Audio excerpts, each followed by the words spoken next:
Hello बच्चों, क्या हाल है। परसेंटाइल बूस्टर की जो सीरीज चल रही है उसमें तमाम चैप्टर्स तुम लोगों ने ऑलमोस्ट फिजिकल केमिस्ट्री के सारे चैप्टर्स कंप्लीट कर लिए। कुछ चैप्टर्स और भी हैं जो अभी बचे हुए हैं। इस सीरीज को आगे बढ़ाते हुए एक अगला चैप्टर और फटाफट खत्म करते हैं, and that is general organic chemistry. ये आप जो टॉपिक है, मुझे लगता है कि आसान सा टॉपिक है, लेकिन इंपॉर्टेंट इसलिए है क्योंकि आगे ऑर्गेनिक केमिस्ट्री में, आगे पूरी ऑर्गेनिक केमिस्ट्री में इसका बहुत ज्यादा इस्तेमाल देखने को मिलता है। और ऐसा लगता है जैसे हम मॉलिक्यूल्स को ऑब्जर्व तो नहीं कर पाते, हम मॉलिक्यूल्स को देख तो नहीं पाते, हम कंटेनर के अंदर जाकर ये प्रिडिक्ट तो नहीं कर पाते कि रिएक्शन हो रही है या रिएक्शन नहीं हो रही है। अच्छा, तो लेकिन हम कम से कम ये जनरल ऑर्गेनिक केमिस्ट्री को देखकर कम से कम ये या उसको समझकर ये अंदाजा जरूर लगा सकते हैं कि रिएक्शंस में एक्चुअली चल क्या रहा होगा, किस तरह के प्रोसेस चल रहा होगा, किस तरह के रिएक्शंस, किस टाइप की रिएक्शन हो सकती है, या किस तरह के इफेक्ट्स काम कर रहे होंगे। तो बहुत ज्यादा मदद मिलती है रिएक्शंस के प्रोडक्ट्स को प्रिडिक्ट करने के लिए अगर मुझे एक जनरल ऑर्गेनिक केमिस्ट्री का आइडिया हो। देखो, मैं प्रैक्टिकल लेवल पर बात नहीं कर रहा हूं, लेकिन फिर भी अगर मैं किसी एग्जाम में बैठा हूं, एग्जाम में एक ऐसा सवाल आया जो मेरे लिए नया है, तो अगर मुझे इस जनरल ऑर्गेनिक केमिस्ट्री का कुछ आइडिया है तो मैं उन नए सवालों की भी मैकेनिज्म्स बना सकता हूं और बनाने के बाद उनके आंसर को सही टिक भी कर सकता हूं। तो इसलिए ये टॉपिक इंपॉर्टेंट है। हर बच्चा अपनी हर एग्जाम की तैयारी में, चाहे वो मेंस का पेपर हो चाहे वो एडवांस का पेपर हो, वो जरूर इस चैप्टर को पढ़ के जाता है और समझ के जरूर जाता है। तो मेरे हिसाब से हमें जो इस चैप्टर में डिस्कस करना है उसमें सबसे पहले तो अब हम कुछ मोस्ट इंपॉर्टेंट क्वेश्चंस और पीवाईक्यूज को मिक्स करके डिस्कशन करेंगे। मेरे हिसाब से पीवाईक्यूज ऐसे हैं जो हमने ऑलमोस्ट काफी हद तक कर भी रखे हैं, तो मेरा थोड़ा ज्यादा जोर रहेगा कुछ खास सवालों को डिस्कस करने का, जिसमें हम चीजों को ज्यादा अच्छी तरह से समझ सकें। तो चलिए शुरू करते हैं। सबसे पहले एक सवाल मैं अपने सामने आपके सामने लेके आया हूं। मुझे ऐसा लगता है मेंस लेवल पर कार्बोकेटाइंस की स्टेबिलिटी को लेकर सवाल ऑलमोस्ट हर बार बनता। तो अगर कार्बोकेटाइंस की स्टेबिलिटी को लेकर बात की जाए तो मुझे ऐसा लगता है ये एक अच्छा सवाल इसलिए बोला जाएगा क्योंकि इसमें कुछ ऐसी चीजें होंगी जो बच्चे के कुछ एक बेसिक नॉलेज को जरूर चेक करेंगी। तो मुझे ऐसा लगता है अगर मैं इन चारों कार्बोकेटाइंस की स्टेबिलिटी की बात करूं तो जो सबसे खराब कार्बोकेटाइन होगा वो कार्बोकेटाइन होगा जो लगे हुए ग्रुप के किसी ऐसे इफेक्ट से जो उस कार्बोकेटाइंस को, कार्बोकेटाइन के चार्ज को और बड़ा करने की कोशिश कर रहा है, या उस कार्बोकेटाइन को रिपेल करने की कोशिश कर रहा है, या उस कार्बोकेटाइन को परेशान करने की कोशिश कर रहा है। सर पक्का वो कार्बोकेटाइन सबसे ज्यादा खराब माना जाएगा ऐसे ग्रुप की प्रेजेंस में जो उसको फायदा नहीं देता। सर फिर कार्बोकेटाइन को फायदा कौन देता है? कार्बोकेटाइन को वो ग्रुप्स फायदा देते हैं जो कार्बोकेटाइंस को कम करने की कोशिश करते हैं या खत्म करने की कोशिश करते हैं। सर ऐसे कैसे हो सकता है? कार्बोकेटाइन को कम कैसे करेंगे? अरे भाई, इंडक्टिव इफेक्ट कार्बोकेटाइंस के बोझे को, कार्बन के बोझे को कम करता है। अगर आप किसी कार्बोकेटाइन के मुंह पर हवा मारेंगे इलेक्ट्रॉन्स की, तो ऐसे कार्बोकेटाइन को अच्छा लगेगा क्योंकि वो पॉजिटिव चार्ज है। अगर उसके पास इलेक्ट्रॉन्स की हवा आएगी तो उसको सुकून मिलता। इसी तरह से अगर मान लीजिए कोई ऐसा इफेक्ट लगा हो जो उस कार्बोकेटाइन से ये बोले क्या परेशानी है तुम्हें, वो कार्बोकेटाइन कहेगा मेरे ऊपर पॉजिटिव चार्ज, तो वो ग्रुप कहेगा रो परेशान मत हो, ये लो इलेक्ट्रॉन और अपने पॉजिटिव चार्ज को खत्म कर दो। वो कार्बोकेटाइन खुश हो जाएगा कि मेरे सर पर जो बोझा था वो बोझा मेरे दोस्त ने खत्म कर दिया। यानी ऐसे इफेक्ट्स जो कार्बोकेटाइन के बोझे को कम या खत्म करते हैं, ऐसे इफेक्ट्स कार्बोकेटाइन की स्टेबिलिटी को बढ़ाते हैं, और ये इफेक्ट ही इंडक्टिव रेजोनेंस और हाइपर कॉन्जुगेशन के नाम से जाने जाते हैं। इंडक्टिव इफेक्ट हवाओं से उस कार्बोकेटाइन को खुश करता है, और रेजोनेंस और हाइपर कॉन्जुगेशन कार्बोकेटाइंस को इलेक्ट्रॉन देकर खुश करने की कोशिश करते हैं। तो मुझे ऐसा लगता है अगर मैं इन सब में देखूं तो मुझे सबसे ज्यादा जो परेशान कार्बोकेटाइन नजर आता है इन सब में वो ये नजर आता है। आप समझने की कोशिश करिएगा। सीएल के बारे में दुनिया जानती है, प्लस एम या प्लस आर इफेक्ट तो शो करता ही है, लेकिन सर इसका माइनस आई इफेक्ट डोमिनेटिंग होता है। और अगर इसका माइनस आई इफेक्ट डोमिनेटिंग है तो सर ये चूसने वाला ग्रुप होगा, और जो आदमी इलेक्ट्रॉन चूसता है सर वो कार्बोकेटाइन को कभी खुश नहीं कर सकता। यानी सबसे खराब कार्बोकेटाइन जो है वो एस होना चाहिए। इन सब में ऑप्शंस को देखें तो मुझे लगता है ए और डी ही मेरा आंसर होना चाहिए।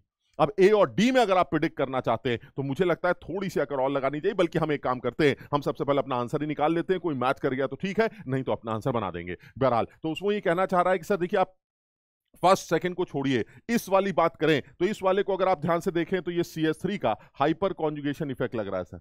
CH3 का जो प्लस एच इफेक्ट है वो रिंग के अंदर इलेक्ट्रॉन डेंसिटी को बढ़ाता है, साथ ही साथ CH3 का इंडक्टिव इफेक्ट भी रिंग के इलेक्ट्रॉन डेंसिटी को इंक्रीज कर रहा है। तो सर ये कार्बोकेटाइन को बड़ा अच्छा लगता है CH3 को देखकर कि CH3 हाइपर कॉन्जुगेशन की वजह से इस कार्बोकेटाइन को स्टेबलाइज कर रहा है। समझ रहे बात को? अच्छा, इन दोनों की बात करते हैं। सर देखिए, इन दोनों में बड़ा मजेदार बात, मजेदार बात यह है कि इन दोनों के पास लोन पेयर है सर, दोनों लोग प्लस आर इफेक्ट लगाने की कोशिश करेंगे और इन दोनों का जो ये रेजोनेंस इफेक्ट जो प्लस एम इफेक्ट है वो पक्का इस कार्बोकेटाइन को स्टेबलाइज करने की कोशिश करेगा।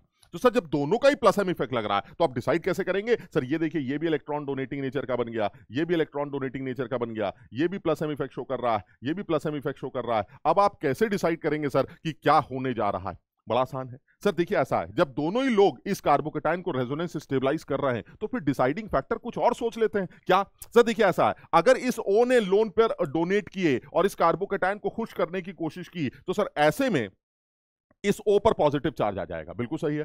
इस साथ ही साथ अगर एन ने ये काम किया तो सर एन पे पॉजिटिव चार्ज आ जाएगा। एन का पॉजिटिव रिलेटिवली ओ के पॉजिटिव से ज्यादा सुकून में रहेगा सर, क्योंकि एक ओ के ऊपर पॉजिटिव आते ही वो परेशान हो जाएगा और वो इलेक्ट्रॉन्स को वापस विड्रॉ करने की कोशिश करेगा। यानी हालांकि उसका डोनेटिंग नेचर डोमिनेटिंग होगा, लेकिन ओ का ये रेजोनेंस इफेक्ट इस ओ पर जो पॉजिटिव चार्ज लेके आता है उसकी वजह से ये इतने इलेक्ट्रॉन्स डोनेट नहीं कर पाएगा जितने इलेक्ट्रॉन्स NH2 डोनेट करेगा। यानी लॉजिकली देखा जाए तो NH2 will be more donating as compare to OH। Why? Because N के डोनेशन से N पे प्लस आएगा, O के डोनेशन से O पे प्लस आएगा। O का प्लस परेशान होकर अपने इलेक्ट्रॉन्स को कुछ वापस बुलाने की कोशिश करेगा, जबकि NH2 इतना परेशान नहीं होगा क्योंकि नाइट्रोजन कम इलेक्ट्रोनेगेटिव एलिमेंट है। तो मुझे ऐसा लगता है ज्यादा दिमाग लगाने की जरूरत नहीं है। इन सब में जो सबसे टॉप का आदमी लगता है वो ये लगता है, उसके बाद जो सेकंड नंबर का आदमी लगता है वो ये लगता है, और फिर CH3 के हाइपर कॉन्जुगेशन की वजह से ये, क्योंकि हाइपर कॉन्जुगेशन इफेक्ट से ज्यादा डोमिनेटिंग रेजोनेंस इफेक्ट होता है, और सबसे खराब तो Cl के माइनस आई इफेक्ट की वजह से S होगा। तो आंसर अगर देखा जाए तो आंसर होना चाहिए QPRS। अगर इनमें से कोई मिलता है तो उसको टिक कर सकते हैं,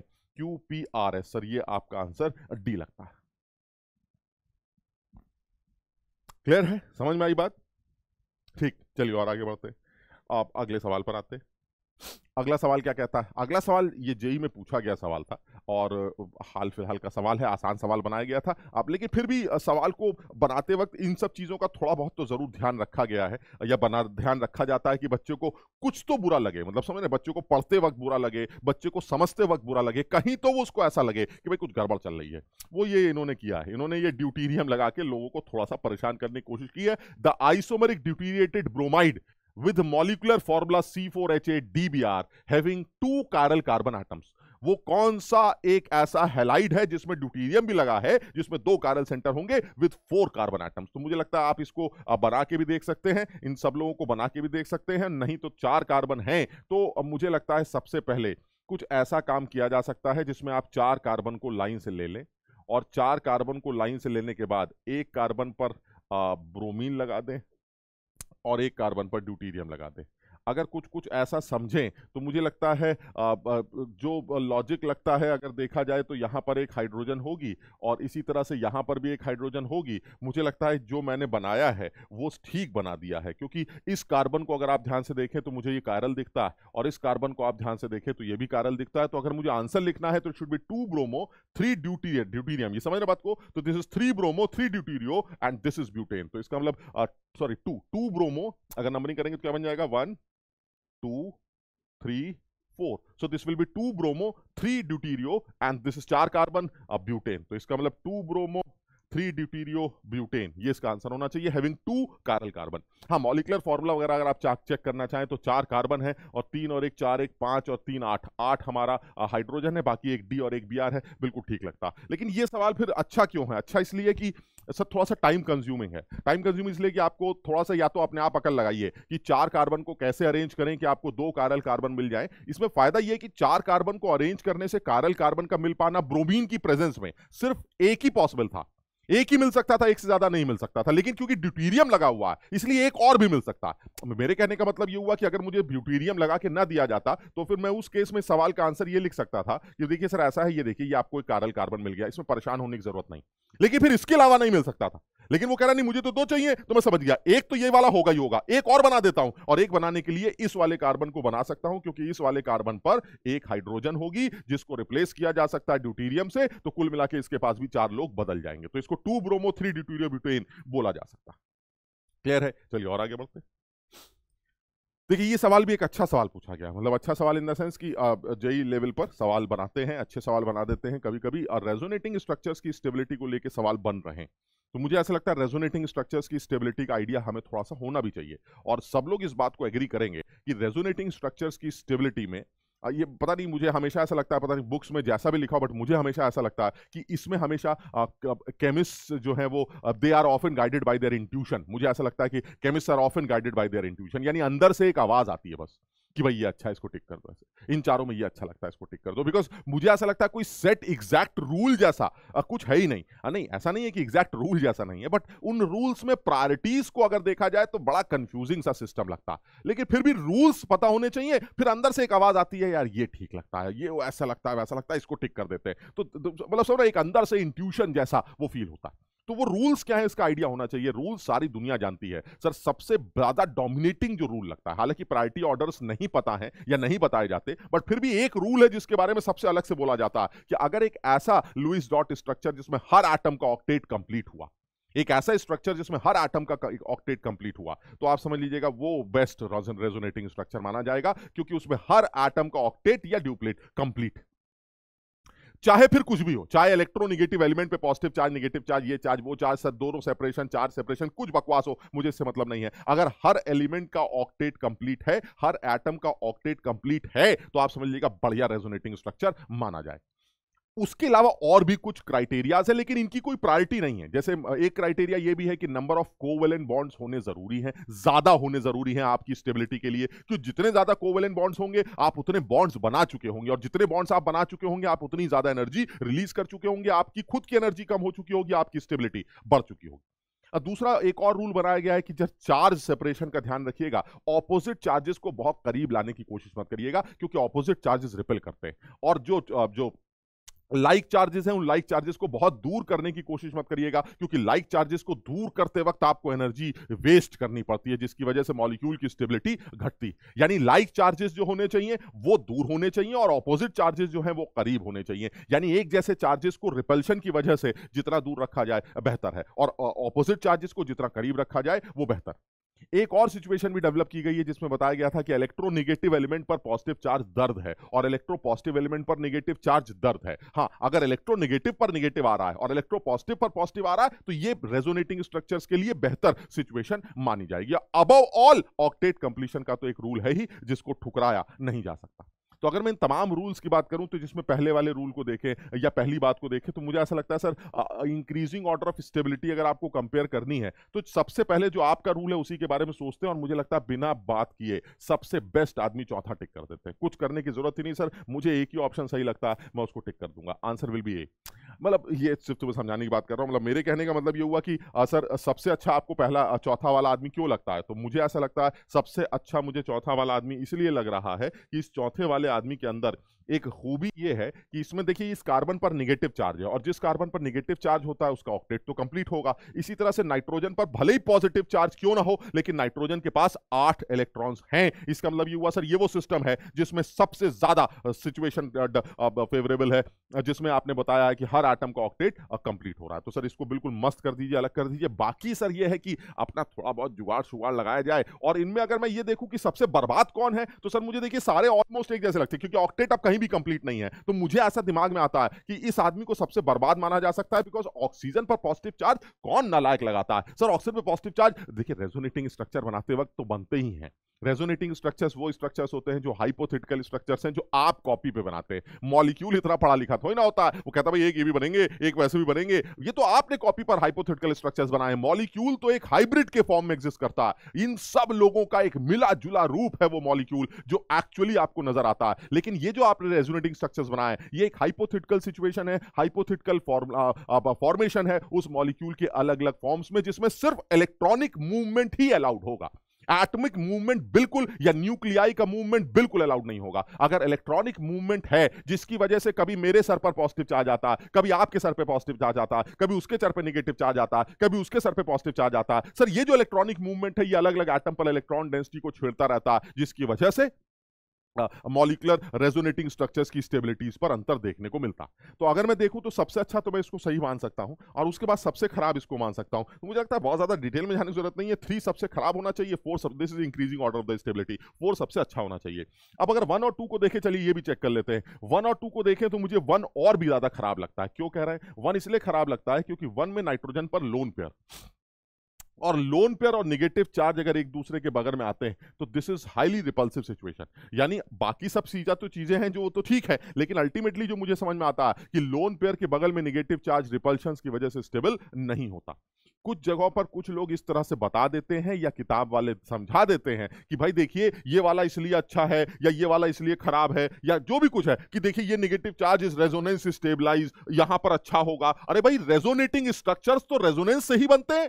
यानी किसी भी रेजोनेटिंग स्ट्रक्चर में स्टेबिलिटी चेक करते वक्त ये रेजोनेंस और हाइपर कॉन्जुगेशन इफेक्ट हो ना पिक्चर में आने चाहिए, क्योंकि ये तो वो इफेक्ट्स हैं जो उसके नए नए रेजोनेटिंग स्ट्रक्चर बनाते हैं। मतलब अगर कोई ये कहे कि भाई साहब देखिए this negative charge is resonance stabilise, हाँ तो रेजोनेंस करके देखते हैं, ये देखिए माइनस अंदर डबल बाहर। तो सर ऐसे में ये जो आपने बनाया है, ये जो नया स्ट्रक्चर बनाया है, ये इन्हीं में से कोई स्ट्रक्चर होगा सर। मतलब समझ रहे बात को, कोई स्ट्रक्चर या कोई नया रेजोनेटिंग स्ट्रक्चर। यानी मैं ये बताना चाह रहा हूं कि ये जो आप हरकत करते हैं, इस हरकत से जो नया रेजोनेटिंग स्ट्रक्चर बनता है, इसलिए रेजोनेटिंग स्ट्रक्चर्स की स्टेबिलिटी में आप ये हाइपर कॉन्जुगेशन और रेजोनेंस को मत ठूसिएगा। हाँ इंडक्टिव का अलग बात है, क्योंकि इंडक्टिव तो लग रहा है सर, वो तो अलग कहानी हो गई। लेकिन अगर आप ये कहते हैं कि रेजोनेटिंग स्ट्रक्चर्स में जो है आप जो है रेजोनेंस, इसलिए ये रेजोनेटिंग स्ट्रक्चर अच्छा है क्योंकि यहां पर ये वाला पॉजिटिव चार्ज रेजोनेंस में लगा हुआ है, ये वाला नेगेटिव चार्ज रेजोनेंस में लगा हुआ है। अरे भाई वो रेजोनेंस में लगा इसलिए तो तुमने 36 और रेजोनेटिंग स्ट्रक्चर्स बनाए हैं। इसलिए रेजोनेटिंग स्ट्रक्चर्स की स्टेबिलिटी चेक करते वक्त वही रूल्स और अपना इंट्यूशन ही काम आता है, ये उल्टी सीधी बातें काम नहीं आती। क्लियर है? तो इस सवाल का आंसर भी आसान है, बढ़िया सवाल बनाया गया था। और ले लेते हैं।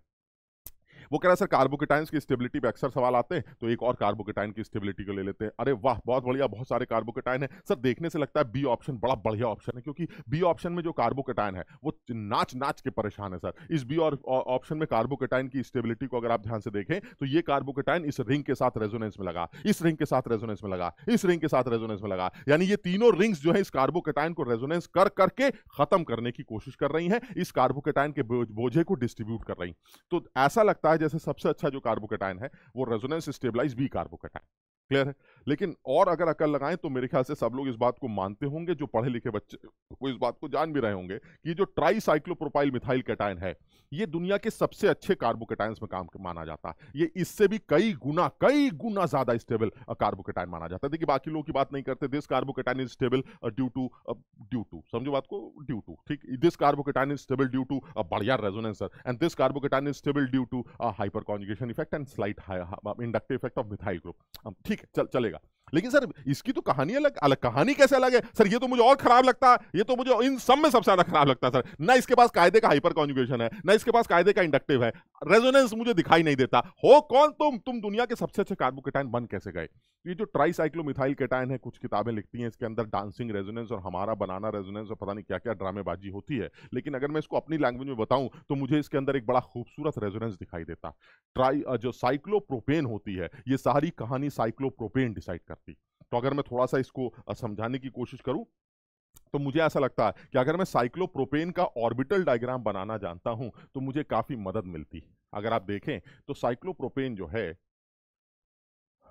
ऐसी होती है, this is cyclopropane, this is CH2 CH2 CH2। अगर आप इस साइक्लोप्रोपेन का ऑर्बिटल डायग्राम बनाए तो इससे एक आइडिया लगता है। क्या ऑर्बिटल डायग्राम है सर? इन तीनों कार्बन्स को अगर ध्यान से देखें तो इन तीनों कार्बन्स पर हाइब्रिडाइजेशन sp3, और sp3 में अब देखो कुछ बच्चे इसका ऑर्बिटल डायग्राम जो है वो कलाकारी में बनाते हैं कुछ इस तरह का, जरा समझिएगा बात को। सर दिस इज sp3, तो यू हैव 4 sp3 लोब्स। तो इसका जो ऑर्बिटल डायग्राम बनाते हैं वो ऑर्बिटल डायग्राम जो गलत ऑर्बिटल डायग्राम बना देते हैं, वो गलत ऑर्बिटल डायग्राम जो है मान लीजिए ऐसा बनाते हैं। क्या करते हैं वो कहते हैं सर देखिए sp2 है ना, तो मैं आपको बढ़िया sp3 है ना, तो आपको बढ़िया ऑर्बिटल डायग्राम बना के दिखाता हूँ। सर एक sp3, दूसरा sp3, तीसरा sp3, चौथा sp3, एक sp3, दूसरा sp3, तीसरा sp3, चौथा sp3, एक sp3, दूसरा sp3, तीसरा sp3, चौथा sp3। सर देखिए मैंने इसलिए ये हरकत की है क्योंकि आप खुद ऑब्जर्व करेंगे इस बात को कि you have sigma bond between carbon and carbon, अब तो कार्बन कार्बन का सिग्मा बॉन्ड तभी बनेगा सर जब हेड ऑन ओवरलैपिंग होगी। आप समझ रहे हैं, ये देखिए आपकी आपकी हेड ऑन ओवरलैपिंग हो रही है और मुझे ऐसा लग रहा है बाकी सब तो सर वही है सर, ये बाकी चारों तरफ जो है आपने हाइड्रोजन को उछल उछल के चिपकाया है, ये हाइड्रोजन लग गई सर, ये हाइड्रोजन लग गई, ये भी एक हाइड्रोजन लग गई, ये भी एक हाइड्रोजन लग गई, ये आपकी कहानी है सर, ये सारे सही है, बिल्कुल सही है। हमें ऐसा लगता है आप ये सोच के इस ऑर्बिटल डायग्राम को बना रहे हैं बिकॉज आप ये अज्यूम कर रहे हैं कि all the bonds are sigma bonds, बिल्कुल सही है sir, all these bonds are sigma bond, no doubt.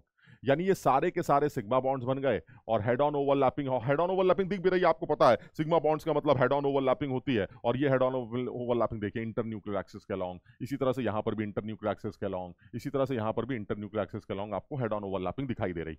तो मुझे ऐसा लगता है ऑर्बिटल डायग्राम जो आपने साइक्लोप्रोपेन का बनाया है इस तरह से, वो ऐसा लगता है सर ठीक है, और क्या हो सकता है सर, सिग्मा बॉन्ड अगर आप बनाना चाहते हैं तो क्या कर सकते हैं सर, आपकी मजबूरी है आपको हेड ऑन ओवरलैप कराना पड़े। देखिए ये मेरी मजबूरी नहीं है, मुझे कोई शौक नहीं है साइक्लोप्रोपेन बनाने का, मैं गलत डायग्राम थोड़ी ना बना दूंगा सर, बिल्कुल गलत बनाया आपने। अगर कार्बन का हाइब्रिडाइजेशन sp3 है तो ऐसा थोड़ी ना हो सकता कि इन दो ऑर्बिटल्स के बीच का जो एंगल है वो 60 डिग्री कर देंगे आप, सवाल ही नहीं उठता सर। 60 डिग्री करने के लिए वो दो ऑर्बिटल जो 109 पर रहना चाहते हैं, याद है sp3 जो 109 पर रहना चाहते हैं, वो 60 पर लाने के लिए क्या किसी आदमी को बैठाओगे, क्या वो आदमी दबाएगा उनको 60 डिग्री करने के लिए? नहीं नहीं सर, वो तो अपने आप ही रहेंगे। कैसे रहेंगे? जो 109 पे रहना चाहता है वो 60 पे कैसे रहेगा, आप समझिए। इसलिए ये इसका सही ऑर्बिटल डायग्राम नहीं, जो इसका सही ऑर्बिटल डायग्राम बनना चाहिए वो इसका सही ऑर्बिटल डायग्राम ये बनना चाहिए। और इस सही ऑर्बिटल डायग्राम को देखें तो ये कुछ ऐसा दिखाई देता है। जिस कार्बन का हाइब्रिडाइजेशन आपने sp3 बोला है वो sp3 ही रहेगा। मान लीजिए मैं ये sp3 फिर से एक सेकंड के लिए बनाता हूं।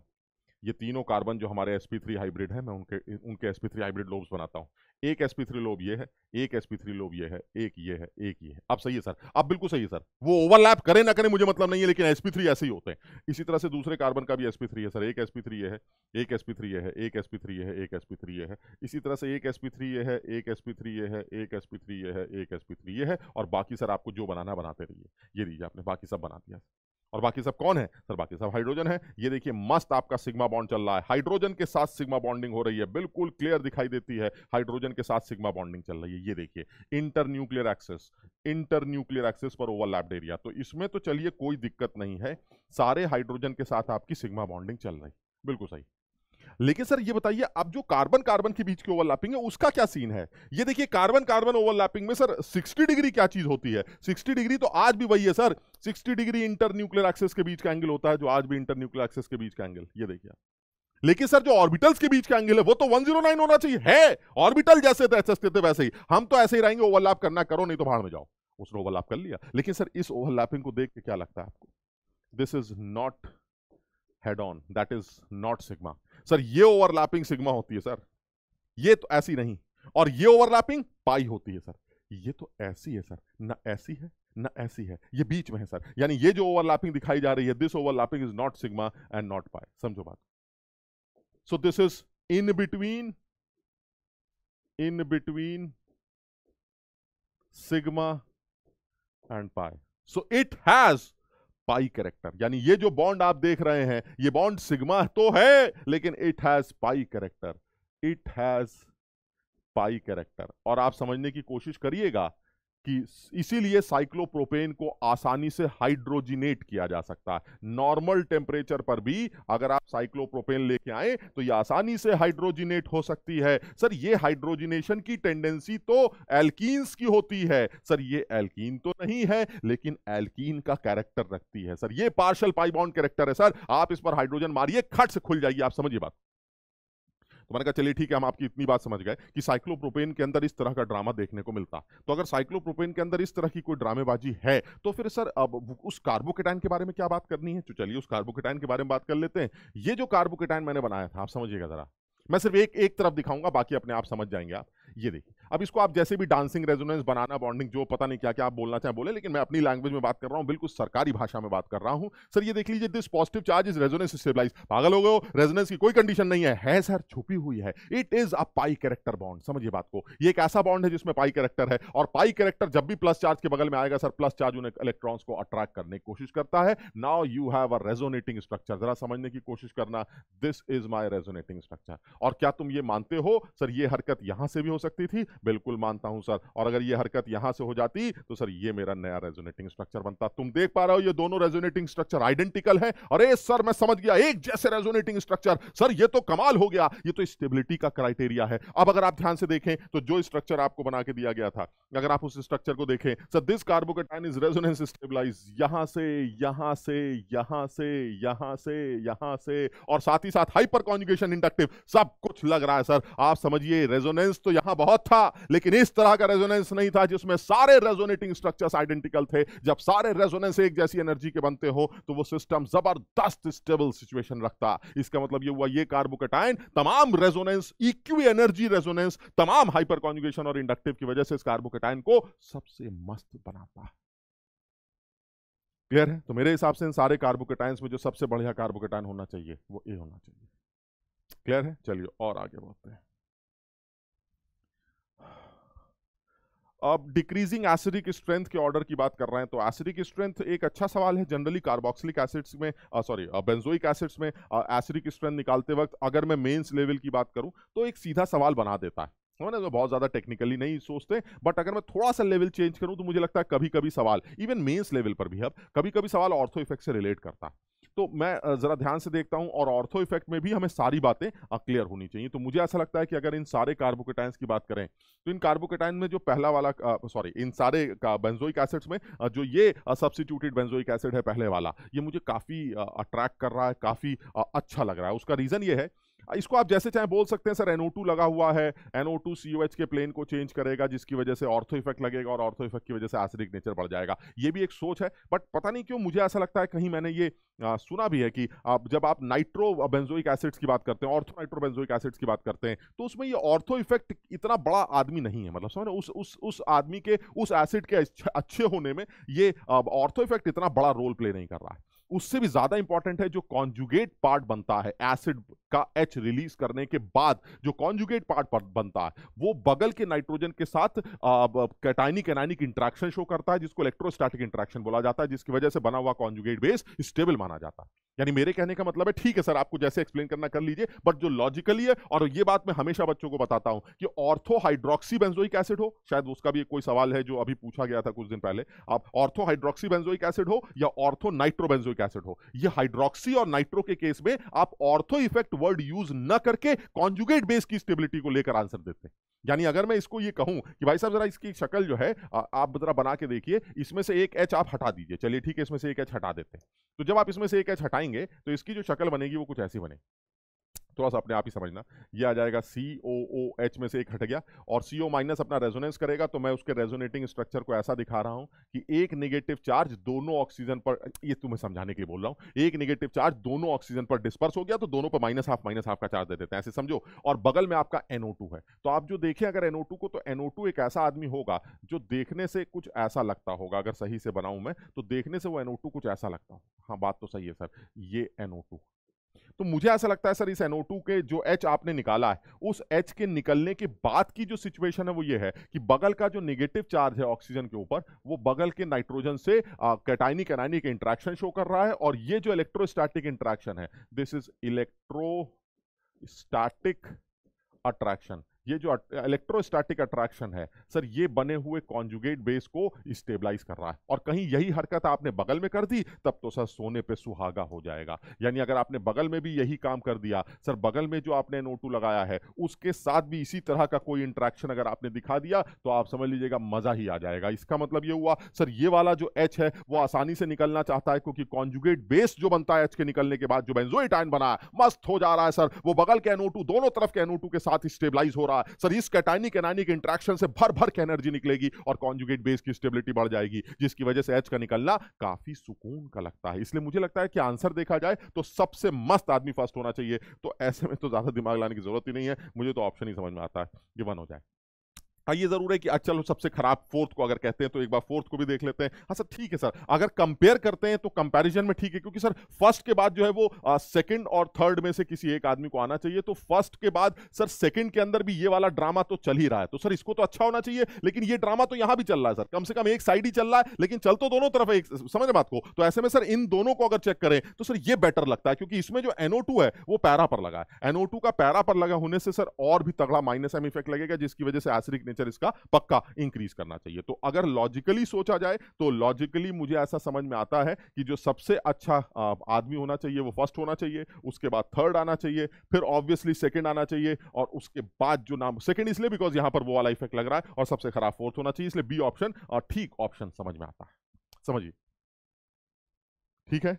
चलिए और आगे बढ़ते हैं, फटाफट नेक्स्ट सवाल पे आते हैं। नेक्स्ट सवाल क्या कहता है? नेक्स्ट सवाल कह रहा है भाई देखिए ऐसा है कि इसमें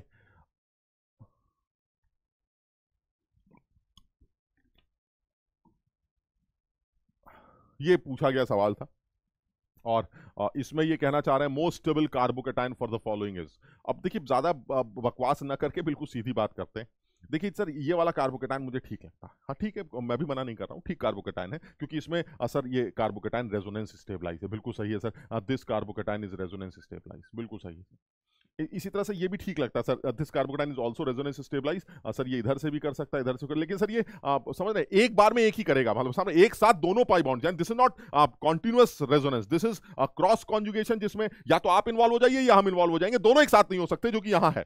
तो समझ रहे बात को? तो इसका मतलब ये हुआ सर ये इतना अच्छा नहीं। इधर आते हैं सर, यहाँ पर भी भाई जैसे वहां रेजोनेंस है वैसे यहाँ भी रेजोनेंस है, ये देखिए। लेकिन सर इसमें ना एक और खास बात, इसमें ये जो कार्बोकेटाइन आप बना रहे हैं, this carbocation is stable due to nitrogen के lone pair plus M effect. Sir nitrogen का जो रेजोनेंस इफेक्ट है सर, लोन पेयर का जो रेजोनेंस इफेक्ट है वो भी स्टेबलाइज कर रहा है, जो और कहीं नहीं कर रहा है। कैसे सर? देखिए लोन पेयर अंदर आएंगे, डबल बॉन्ड शर्मा जाएंगे, ये शर्माएंगे तो ये डबल बॉन्ड शर्मा जाएंगे सर, ऐसे में देखिए कार्बोकेटाइन खत्म हो जाएगा। अरे वाह, कौन सा effect sir? Resonance effect, carbocation को खत्म कर दिया, मजा आ गया सर। यानी यही वो सिचुएशन होगी जिसमें नाइट्रोजन के लोन पेयर के रेजोनेंस की वजह से सब डबल बॉन्ड्स भी इन्वॉल्व है, और लोन पेयर की वजह से सर कार्बोकेटाइन का सत्यानाश हो रहा है, सर कार्बोकेटाइन का बोझा खत्म हो जा रहा है सर। इसका मतलब सबसे स्टेबल कार्बोकेटाइन तो मुझे थर्ड ही लगना चाहिए। तो ज्यादा दिमाग न लगा के इसका आंसर जो है वो 3 टिक कर देना चाहिए। चलिए और आगे बढ़ते हैं। नेक्स्ट सवाल में देखिए अब ये सवाल जो है मुझे ऐसा लगता है इस सवाल को यहाँ ना लिया जाए, बिकॉज ये जो सवाल है ये एल्डिहाइड कीटोन्स का होगा, जो कि शायद जो एल्डोल कंडेंसेशन है उससे मिलता जुलता कुछ बात होगी, तो इसको यहाँ ना करके नेक्स्ट किसी स्लाइड में, नेक्स्ट किसी चैप्टर में इंक्लूड करेंगे। देखिए ये सवाल भी मुझे बहुत ज्यादा इस टॉपिक से रिलेटेड नहीं लगा, बट क्योंकि बेसिक सी बात है तो इसलिए वो डिस्कशन इंपॉर्टेंट था। वो कह रहे हैं कि भाई ये कंपाउंड है जो कि ऑप्टिकल एक्टिविटी शो करता है, और ये नाइट्रोजन गैस HNO2 के साथ ट्रीट करने से देता। तो ये तो समझ में आता है सब लोगों को कि सर ये प्राइमरी अमीन होना चाहिए, और वो क्योंकि ऑप्टिकल एक्टिविटी शो करता है, एक ऐसा आदमी जिसके पास 4 कार्बन है, तो बिना दिमाग लगाए सर इस सवाल का आंसर टिक किया जा सकता है। 4 कार्बन लगाया जाए और वो primary amine, sir primary amine ये है नहीं, प्राइमरी अमीन ये है नहीं सर। ऐसे में आंसर या तो ये है या आंसर ये है, और ऐसे में ज्यादा सोचा ना जाए सर, आंसर डी है, क्योंकि ये कार्बन हमारा कायरल। यानी ये सवाल ये था कि एक ऐसी अमीन जो कि प्राइमरी अमीन होनी चाहिए, क्योंकि वो हिंसबर्ग टेस्ट पॉजिटिव दे रही है, साथ ही साथ KOH के अंदर डिसॉल्व भी कर रही है, तो सर पक्का प्राइमरी अमीन होनी चाहिए। और प्राइमरी अमीन ऐसी जिसमें कायरल कार्बन भी हो, तो सर एक ही तरीका बचता है, इसके अलावा कोई तरीका नहीं बचता। तो चलिए और एक सवाल ले लेते हैं। नेक्स्ट सवाल पर अगर मूव करें तो नेक्स्ट सवाल भी हमें ये देखिए बड़ा आसान सवाल पूछा गया था। इस सवाल में जैसे मैं अभी बात कर चुका हूं, कार्बोनेट आयन के 36 तरह के आपको रेजोनेटिंग स्ट्रक्चर्स हैं। सर ये रेजोनेटिंग स्ट्रक्चर जब आप लुईस स्ट्रक्चर्स बनाते हैं तो आप खुद ही बना सकते हैं, क्योंकि लुईस ने ये बताया था कि कार्बन से 4 डंडे लगेंगे और कार्बन पर अटैच 3 ही ऑक्सीजन होंगे। अब आपकी मजबूरी है, अगर कार्बन से 3 ही ऑक्सीजन लगे हैं और डंडे 4 लगाने हैं, तो सर एक ऑक्सीजन के साथ डबल बॉन्ड बनाना पड़ेगा। लेकिन लुईस ने यह नहीं बताया था कि किस डबल बॉन्ड के साथ, किस ऑक्सीजन के साथ डबल बॉन्ड बनाना है। तो आपने इस ऑक्सीजन के साथ डबल बॉन्ड बना दिया, कभी इसके साथ बना दिया, कभी इसके साथ बना दिया, और बचे हुए दोनों ऑक्सीजन पर आपने 2 नेगेटिव चार्ज डाल दिए। यानी ये जो तीनों स्ट्रक्चर्स हैं ये लुईस ने बनवाए, यानी लुईस के थ्रू बने हुए ये अलग अलग स्ट्रक्चर्स ही रेजोनेटिंग स्ट्रक्चर्स के नाम से जाने जाते हैं। लेकिन ये सब हाइपोथेटिकल सिचुएशन है। एक्चुअली कार्बोनेट आयन तो एक ऐसा आयन होगा जो इन सारे स्ट्रक्चर्स का एक हाइब्रिड होता होगा। समझ रहे बात को? यानी अगर मैं सही से देखूं तो it is possible to identify each structure individually, सवाल ही नहीं उठता, समझ में ही नहीं आती। All these structures are in dynamic equilibrium, सवाल ही नहीं उठता। Each structure exist for equal amount, ये भी नहीं कह सकते, क्योंकि जो रेजोनेटिंग स्ट्रक्चर ज्यादा स्टेबल है उसका कॉन्ट्रीब्यूशन उस हाइब्रिड में ज्यादा देखने को मिलता होगा। और carbonate has a single structure, बिल्कुल सही है। और उन सबके यानी carbonate has a single structure that is resonance hybrid of the above. यानी कार्बोनेट ऐसा इनमें से किसी भी तरह का नहीं है, वो इन तीनों का एक हाइब्रिड स्ट्रक्चर होगा। यानी ये मुझे ज्यादा समझ में आता है। समझ पाए? तो ये भी बड़ा कॉमन सा आसान सा सवाल था, इसमें ज्यादा कुछ खास डिस्कशन की जरूरत नहीं थी। चलिए एक और सवाल कर लेते हैं। Number of electrophilic centre, electrophilic centres वो होने चाहिए, ये अच्छा सवाल लगता है। इसलिए अच्छा सवाल लगता है बिकॉज इसमें एक जगह पर थोड़ा सा ट्विस्ट लगता है। इलेक्ट्रोफिलिक सेंटर्स वो होने चाहिए जिसमें जो इलेक्ट्रॉन डेफिशिएंट, समझ, ताकि वो जो न्यूक्लियोफाइल्स को अप्रोच करने की कोशिश करें, यानी जहां पर आपको डेल प्लस दिखता है, समझिए बात। तो और ऐसा लगता है कि वो डेल प्लस तो आंख बंद करके सर साइनाइड पर दिखता ही है, नाइट्रोजन लगा तो this is C triple bond N, तो सर ये एक ऐसी साइट है जो कि इलेक्ट्रोफिलिक सेंटर जरूर होगी, और इसको भी कोई शक नहीं है ये भी एक इलेक्ट्रोफिलिक सेंटर होगी। लेकिन सर अगर मैं देखूं ध्यान से तो this system is alpha beta unsaturated carbonyl compound, यानी ये एक ऐसा सिस्टम है जो इस तरह का सिस्टम, यानी आप समझिएगा बात को, ये कुछ इस तरह का सिस्टम, और इस तरह के सिस्टम में एक बड़ी अच्छी बात क्या होती है कि जो भी हमारा बाहर न्यूक्लियोफाइल खड़ा होता, ये जो बाहर हमारा न्यूक्लियोफाइल अप्रोच करना चाहता है, इस न्यूक्लियोफाइल के अप्रोच करने की दो जगह होती हैं। एक ये न्यूक्लियोफाइल अप्रोच कर सकता है इस जगह पर, और एक ये न्यूक्लियोफाइल अप्रोच कर सकता है इस जगह पर, समझने की कोशिश करिएगा। यानी ऐसे में देखा जाए तो सर ये भी एक ऐसी पोजीशन है जो कि हमारे लिए इलेक्ट्रोफिलिक नेचर रखती है, यानी ये साइड भी हमें काउंट कर लेनी चाहिए। यानी कुल मिला के देखा जाए तो मेरे पास 3 ऐसी पोजीशंस होंगी जो इलेक्ट्रोफिलिक सेंटर्स के नाम से जानी जाएंगी। क्लियर? तुम्हें पता ही है कि जब alpha beta unsaturated carbonyl compound पर रिएक्शन होती है तो 1 2 3 4, तो या तो आप 1-2 एडिशन की बात करते हैं, या तो आप 1-2 एडिशन की बात करते हैं, या फिर आप 1-4 एडिशन की, जिसको कॉन्जुगेट एडिशन बोला जाता है। तो अगर आप 1-2 एडिशन की बात करते हैं तो आपने इसको इलेक्ट्रोफिलिक साइट मान लिया, अगर आप 1-4 एडिशन की बात करते हैं तो आपने इसको इलेक्ट्रोफिलिक साइट मान लिया, इसलिए मुझे इसको भी काउंट करना चाहिए। And that depends on the nature of the nucleophile. If it is halide, cyanide, amines and thiols, in that case बहुत ज्यादा संभावना है द एडिशन इज 1-4।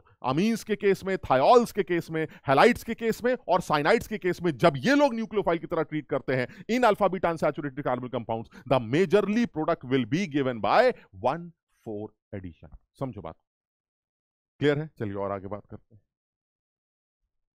नेक्स्ट सवाल की बात करें तो नेक्स्ट सवाल में भी ये भी अच्छा सवाल लगता है, जिसमें ये कहना चाह रहे हैं कि कौन सा एसिडिक स्ट्रेंथ को कंपेयर करिए वगैरह वगैरह। तो देखिए ज्यादा कुछ दिमाग नहीं लगाना है, थोड़ी सी अकल लगाते हैं बस। वो ये कह रहा है कि सबसे अच्छा जो एसिड है वो कौन है, तो ज्यादा क्या सोचना, सबसे अच्छा एसिड तो यही है ना सर। यहां पर जो हाइड्रोजन लगी है, अगर ये हाइड्रोजन यहां से निकल गई तो इस कार्बन पर नेगेटिव चार्ज आएगा, और ये नेगेटिव चार्ज इधर भी रेजोनेंस कर सकता है, ये नेगेटिव चार्ज इधर भी रेजोनेंस कर सकता है, समझ रहे हो बात को, और ये नेगेटिव चार्ज इधर भी रेजोनेंस कर सकता है। सर ये नेगेटिव चार्ज तीनों तरफ रेजोनेंस स्टेबलाइज होगा, तीनों तरफ रेजोनेंस कर सकता है, जिसकी वजह से इस नेगेटिव चार्ज H के निकलने के बाद इस एनायन की स्टेबिलिटी अच्छी।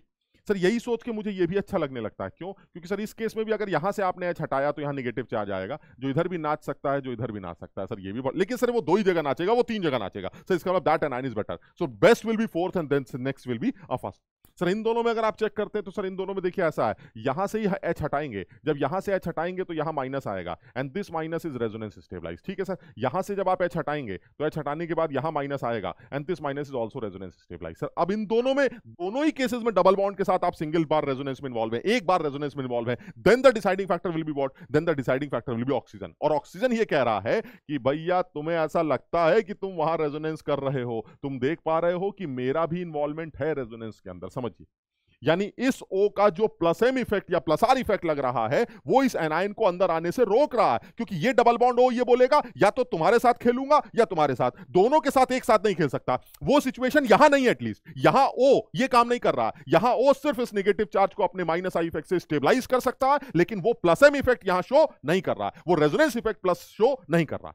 आप जरा समझने की कोशिश करिएगा। मेरे हिसाब से सबसे अच्छे आदमी को अगर 4 मान लिया जाए, तो अगर सीक्वेंस की बात की जाए तो सबसे अच्छा आदमी 4 माना जा सकता है, फिर फर्स्ट माना जा सकता है, उसके बाद इसको थर्ड, और सबसे खराब सेकंड बोलना चाहिए। नो डाउट बहुत ही अच्छा सवाल माना जा सकता है, ये इस मेंस लेवल पर या एडवांस लेवल पर पूछे जाने वाला एक अच्छा सवाल माना जा सकता है। समझिए, थोड़ी सी अपने आप अकल लगानी पड़ेगी, और अकल यही कहती है sir this negative charge is resonance stabilise in 3 directions with double bond O with O। तो सर नेगेटिव चार्ज ऑक्सीजन पर आएगा, अच्छी सिचुएशन है तीनों केसेस में। यहां पर सर 2 ही बार नाचेगा, ये भी ठीक है सर, इन दोनों में एक बार नाचेगा, लेकिन इन दोनों में डिसाइड कैसे करेंगे? तो कुछ बच्चे कहते हैं O पास में लगा है सर, ये समझ रहे बात को, तो ये इफेक्ट लेकिन तुम समझो ओ का यहां plus M effect plus R effect लगेगा, और इस ओ का ये जो लोन पेयर वाला इफेक्ट है वो इस माइनस चार्ज को अंदर आने से रोकेगा। यानी या तो ये वाले ये डबल बॉन्ड हो तो या तो ये रेजोनेंस करेगा या ये करेगा। तो जब ये कर रहा होगा तो इसको नहीं करने देगा, जबकि यहां ऐसी सिचुएशन नहीं है। यहां पर ये आराम से इसके साथ नाच सकता है, कोई रोक टोक नहीं है, और बल्कि ऑक्सीजन तो इसको और खुश करने की कोशिश करेगा, क्योंकि ऑक्सीजन का यहां सिर्फ कौन सा इफेक्ट लग रहा है, माइनस आई, और यहां पर ऑक्सीजन का कौन सा इफेक्ट लग रहा है, प्लस आर। तो ऑक्सीजन का इस प्लस आर इफेक्ट की वजह से नेगेटिव चार्ज की स्टेबिलिटी हमें कुछ सुकून में नहीं दिखाई देती, जिसकी वजह से second will be least acidic compound. Clear, समझ में आई? चलिए और आगे बढ़ते हैं। इसको भी देखो जरा जल्दी से, बड़ा सवाल पूछा। क्या सवाल?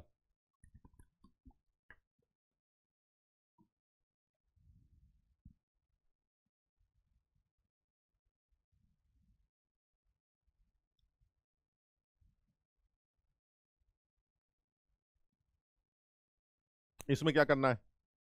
इसमें भी सर वही है, कार्बोकेटाइन की स्टेबिलिटी का ही सवाल है, तो कोई बहुत कमाल तो है नहीं, है तो सब कुछ वैसे ही। और पता नहीं क्यों हर टीचर हर किताब चीख चीख के ये कहती है कि कार्बोकेटाइंस को लोन पेयर्स के बगल में आने पे, मतलब मैं तो बच्चों को हमेशा सबसे पहले बताता हूँ कि कार्बोकेटाइन को सबसे ज़्यादा खुशी कब मिलती, कार्बोकेटाइन को सबसे ज़्यादा खुशी मिलती है तब जब वो अपने बोझे को ख़त्म होता हुआ देखता है, और अपने बोझे को ख़त्म होने का इफेक्ट जो है वो हाइपर कॉन्जुगेशन भी है और रेजोनेंस भी है। ठीक सर, लेकिन उससे भी ज्यादा खुशी उसको तब मिलती है जब वो खत्म एक लोन पेयर की वजह से हो रहा हो। यानी कहने का मतलब ये हुआ कि जो कार्बोकेटाइन है, अगर मैं उसको ध्यान से देखूं तो कार्बोकेटाइन में, जैसे सपोज ऐसे ले लेते हैं, कोई भी एक कार्बोकेटाइन ले लेते हैं, सपोज दिस इज CH2+, और इसके बगल में मान लीजिए मैंने ले लिया CH double bond CH2। Sir ये बताइए इस कार्बोकेटाइन को कैसा लग रहा है? तो क्या जवाब देंगे आप? अब ठीक लग रहा है, अच्छा लग रहा है। क्यों अच्छा लग रहा है? सर क्योंकि यहां पर एक इफेक्ट है जिसको रेजोनेंस इफेक्ट कहा जाता है, और वो रेजोनेंस इफेक्ट इस कार्बोकेटाइन की स्टेबिलिटी को बढ़ा रहा है। कैसे? सर देखिए, ये positive charge in pi electrons को अट्रैक्ट करेगा तो क्या हो जाएगा? अरे भाई जब कुछ होगा क्या, आप देखिए इसका एक रेजोनेटिंग स्ट्रक्चर बना के देखिए, तब आपको पता चलेगा क्या हो जाएगा। सर ये देखिए रेजोनेंस होगा, रेजोनेंस होने से सर आप देखिए सर पॉजिटिव चार्ज तो इस कार्बन पर आ जाएगा, और ये सिचुएशन बन जाएगी डबल बॉन्ड। अब आप उस आदमी से पूछिए जिसके सर पे बोझ था, सर कौन है वो आदमी? ये था वो। अब वो बोझा यहां नहीं है सर, इसका मतलब ये हुआ ये रेजोनेंस इफेक्ट जो है वो इस कार्बोकेटाइन के बोझ को समाप्त करता है। वो अलग बात है कि समाप्त करने के बाद भाई उसको भी तो कुछ करना पड़ेगा ना। अगर मैं आपके बोझे को समाप्त कर रहा हूं इसका मतलब आपका बोझा मैंने उठा लिया, लेकिन ये जो लेन देन का इलेक्ट्रॉनिक कंप्लीट ट्रांसफर का फिनोमेना है, इसको रेजोनेंस कहा जाता है। तो सर ठीक है, इसको अच्छा लग रहा है, बिल्कुल अच्छा लग रहा है, क्योंकि बोझा कम हो रहा है। लेकिन सर सोचिए इस पूरे प्रोसेस में हुआ क्या है? इस पूरे प्रोसेस में सर एक बॉन्ड तोड़ा है आपने और एक बॉन्ड बनाया। देखिए ये वाला डंडा तोड़ा है और ये वाला डंडा आपने डबल बनाया। सर एक और रेजोनेंस लेके आते हैं, वो रेजोनेंस कौन सा है? ये फिर मैं सरकारी लैंग्वेज की बात कर रहा हूं, जिस लैंग्वेज से मैं समझाना चाहता हूं वो ये। इस सिचुएशन को अगर आप ऑब्जर्व करें तो ये सिचुएशन कैसी लगती? तो मैंने कहा सर ये भी रेजोनेंस की सिचुएशन है। हमें हमारे सारे मास्टर्स ने और किताबों ने पढ़ाया है कि सर जब कार्बोकेटाइन के बगल में लोन पेयर दिखे तो आप रेजोनेंस की सिचुएशन बनाते हैं। तो इस बार रेजोनेंस कैसे है? सर देखिए रेजोनेंस किसको कहते हैं? इलेक्ट्रॉनिक मूवमेंट को। तो मैंने इलेक्ट्रॉनिक मूवमेंट दिखा दिया, without movement of the any nuclei हमने इलेक्ट्रॉनिक मूवमेंट दिखा दिया। और जैसे ही आप इलेक्ट्रॉनिक मूवमेंट दिखाएंगे the new structure will be CH3, इधर आएगा O डबल बॉन्ड CH2, और इस ऊपर आ जाएगा प्लस। सर ये आपका नया रेजोनेटिंग स्ट्रक्चर बनेगा, और इस नए रेजोनेटिंग स्ट्रक्चर को अगर आप देखें तो इस बार इस कार्बोकेटाइन को आप ऑब्जर्व करें तो देखें ये कार्बोकेटाइन फिर गायब हो गया। सर ये देखिए प्लस था और यहाँ प्लस नहीं। सर ये देखिए ये भी अब बढ़िया इफेक्ट है, सर ये भी रेजोनेंस का इफेक्ट है। ये भी इस कार्बोकेटाइन को स्टेबलाइज कर रहा है। लेकिन सर ये वाला इफेक्ट ऊपर वाले इफेक्ट से कहीं तगड़ा इफेक्ट है। क्यों सर? इसलिए क्योंकि इस केस में कोई बॉन्ड तोड़ नहीं रहे आप ध्यान से देखें, ऊपर टूटा और बना, टूटते वक्त एनर्जी देनी पड़ेगी। तो सर इसका मतलब हुआ उतना फायदा नहीं हो रहा। नीचे कुछ नहीं तोड़ना सर, सिर्फ बनना ही बनना। ये देखिए यहां कुछ नहीं टूटा, सिर्फ एक नया बॉन्ड बना, और इस नए बॉन्ड फॉर्मेशन से जबरदस्त एनर्जी रिलीज होती है। कुछ देना नहीं है, सिर्फ रिलीज हो रही है। सर बढ़िया सिचुएशन मानी जाती है। और देख भी रहे होगे नए बॉन्ड के फॉर्मेशन से number of covalent bonds increase भी कर रहे हैं, और साथ में हर एटम का ऑक्टेट कंप्लीट भी हो रहा है। तो अगर कभी पूछे इन दोनों में बेटर रेजोनेटिंग स्ट्रक्चर कौन सा है, तो दिस विल बी, ये सेकंड रेजोनेटिंग स्ट्रक्चर मान लेते हैं, इसको फर्स्ट स्ट्रक्चर मान लेते हैं। तो सेकंड की जो स्टेबिलिटी है वो फर्स्ट की स्टेबिलिटी से बेटर है, because in the case second case अंदर से आवाज आ रही है कि इसमें हर एटम का ऑक्टेट कंप्लीट है, इसलिए दिस इज बेटर सिचुएशन। कोई कहे कि ऑक्सीजन पे पॉजिटिव चार्ज है तो हम कहेंगे ऐसी तैसी तुम्हारे पॉजिटिव चार्ज की, क्योंकि सारे एटम्स का ऑक्टेट कंप्लीट हो रहा है, इसलिए ये सिचुएशन बेटर सिचुएशन मानी जाएगी। यानी मैं ये बताना चाह रहा हूं कार्बोकेटाइंस की स्टेबिलिटी में ये जो लोन पेयर वाला इफेक्ट है एक जबरदस्त इफेक्ट शो करता है। लोन पेयर के आते ही कार्बोकेटाइन ऐसे खुशी से नाचने लगता है कि भैया अब हम स्टेबल हो जाएंगे, और इस स्टेबलाइजेशन में जबरदस्त एनर्जी रिलीज होगी, क्योंकि सिर्फ बनना ही बनना है, टूटना कुछ नहीं। समझे बात को? तो जो सवाल था उस सवाल को अगर आप देखो तो उसमें यही कहना चाह रहे हैं, तो जहां पर अगर ऐसा कोई कार्बोकेटायन है जो लोन पेयर के बगल में बैठा हुआ है, तो ऐसे में फिर उसको सोचना ही नहीं है सर ये देखिए सर ये लोन पेयर है और ये लोन पेयर इस कार्बोकेटायन को स्टेबलाइज करेगा, तो ये तो मस्त हो जाएगा। और इसी तरह से अगर बेस्ट देखा जाए तो सेकंड हो जाएगा, ऑप्शन ऑप्शन भी देखा जाए तो बी हो जाएगा। लेकिन फिर भी अगर 1 और 3 में कंपेयर करें तो 1 वाला carbocation is stable due to inductive and hyperconjugation effects of this alkyl group जो हमें अगल बगल लगे हैं। और यहां पर देखें तो this carbocation again stable due to hyperconjugation effect, no doubt, but this is slightly unstable due to minus I effect of this oxygen. Oxygen दूर है इसलिए लोन पेयर इफेक्ट से स्टेबलाइज तो नहीं कर पाएगा, लेकिन सर चूसेगा क्योंकि नेगेटिव इलेक्ट्रोनेगेटिव एलिमेंट है, वो प्लस को परेशान करने की कोशिश करेगा। इसलिए सबसे बर्बाद जो होगा due to this minus I effect of oxygen, सबसे परेशान कार्बोकेटाइन थर्ड होगा। तो सबसे अच्छा रेजोनेंस इफेक्ट जो आप लगा रहे हैं प्लस आर इफेक्ट ऑक्सीजन का, इसकी वजह से स्टेबलाइजेशन सबसे अच्छा मिलता है, इसलिए सबसे अच्छा आदमी हमारा सेकंड होगा। तो 2 फिर 1 और least will be third. Clear? और आगे बढ़ते हैं। तो इसमें ये भी आसान सा सवाल है। इसमें अगर आप ध्यान से देखें तो फिनॉल की रिएक्शन डाइल्यूट नाइट्रिक एसिड से की जा रही है, 2 प्रोडक्ट्स बन रहे हैं, तो ठीक है। फिनॉल की रिएक्शन अगर आप नाइट्रिक एसिड से करते हैं तो ये मेरा फिनॉल है, और फिनॉल की अगर नाइट्रिक एसिड के साथ डाइल्यूट नाइट्रिक एसिड के साथ रिएक्शन करते हैं तो एक ऑब्वियस है कि मेजर प्रोडक्ट देखने को मिलेगा, एक माइनर प्रोडक्ट देखने को मिलेगा। तो आपका एक तो पैरानाइट्रोफिनॉल बनेगा और एक आपका ऑर्थोनाइट्रोफिनॉल बनेगा। और अगर ध्यान से देखा जाए तो ये आपका ऑर्थोनाइट्रोफिनॉल, और सारी दुनिया जानती है कि ऑर्थोनाइट्रोफिनॉल्स के अंदर इंट्रामॉलिक्यूलर हाइड्रोजन बॉन्डिंग होती। तो ऑर्थोनाइट्रोफिनॉल के अंदर अगर इंट्रामॉलिक्यूलर हाइड्रोजन बॉन्डिंग है तो इसका मतलब ये हुआ कि सर इसका जो बॉइलिंग पॉइंट होगा वो कम होगा। बिल्कुल सही है, क्योंकि सर ये आपस में बात नहीं करेंगे, ये खुद ही बात कर लेगा, लेकिन 2 लोग आपस में बात नहीं करेंगे। इसमें क्या होगा सर, इसमें 2 लोग आपस में बात करते रहेंगे, लाइन से जुड़ते रहेंगे। यहां पर क्या होगा सर, यहां पर एक ही आदमी आपस में बात करेगा, दूसरा आदमी अपने साथ बात करेगा, तीसरा अपने साथ बात करेगा, मिलकर बात नहीं होगी सर। इसलिए यहां पर मॉलिक्यूल्स को एक दूसरे से जुदा कर पाना, उड़ा पाना, भाप बना पाना आसान होगा। इसलिए ऑर्थोनाइट्रोफिनॉल्स का बॉइलिंग पॉइंट पैरानाइट्रो से काफी कम होगा, जिसकी वजह से इनको आसानी से स्टीम डिस्टिलेशन प्रोसेस से सेपरेट किया जा सकता है। तो इस सवाल आसान है जब कभी भी स्टीम डिस्टिलेशन प्रोसेस यूज किया जाता है जो कि डिफरेंस इन बॉइलिंग पॉइंट की कैरेक्टरिस्टिक को यूज करता है, जिसकी वजह से आप अलग अलग फ्रैक्शंस में उस सिस्टम को सेग्रीगेट कर सकते हैं। तो ये सवाल आसान सवाल था जिसमें इंट्रा हाइड्रोजन बॉन्डिंग की अगर नॉलेज होती तो आसानी से, मतलब इस सवाल को देखिए 2 एक तीर 2 निशाने, मतलब आप समझिए। सबसे पहले ये कि आपको पता होना चाहिए कि नाइट्रिक एसिड के साथ डाइल्यूट नाइट्रिक एसिड के साथ जब फिनॉल रिएक्ट करता है तो क्या बनाता है। फिर आपको यह भी पता होना चाहिए कि उन दोनों में दोनों लोगों की कैरेक्टरिस्टिक क्या है। एक आदमी ऐसा जो कि पैरानाइट्रो है, एक आदमी ऑर्थोनाइट्रो है। ऑर्थोनाइट्रो के अंदर इंट्रा हाइड्रोजन बॉन्डिंग है जिसकी वजह से उसका बॉइलिंग पॉइंट कम माना जाए, और इसी का यूज किया जाएगा स्टीम डिस्टिलेशन प्रोसेस। क्लियर?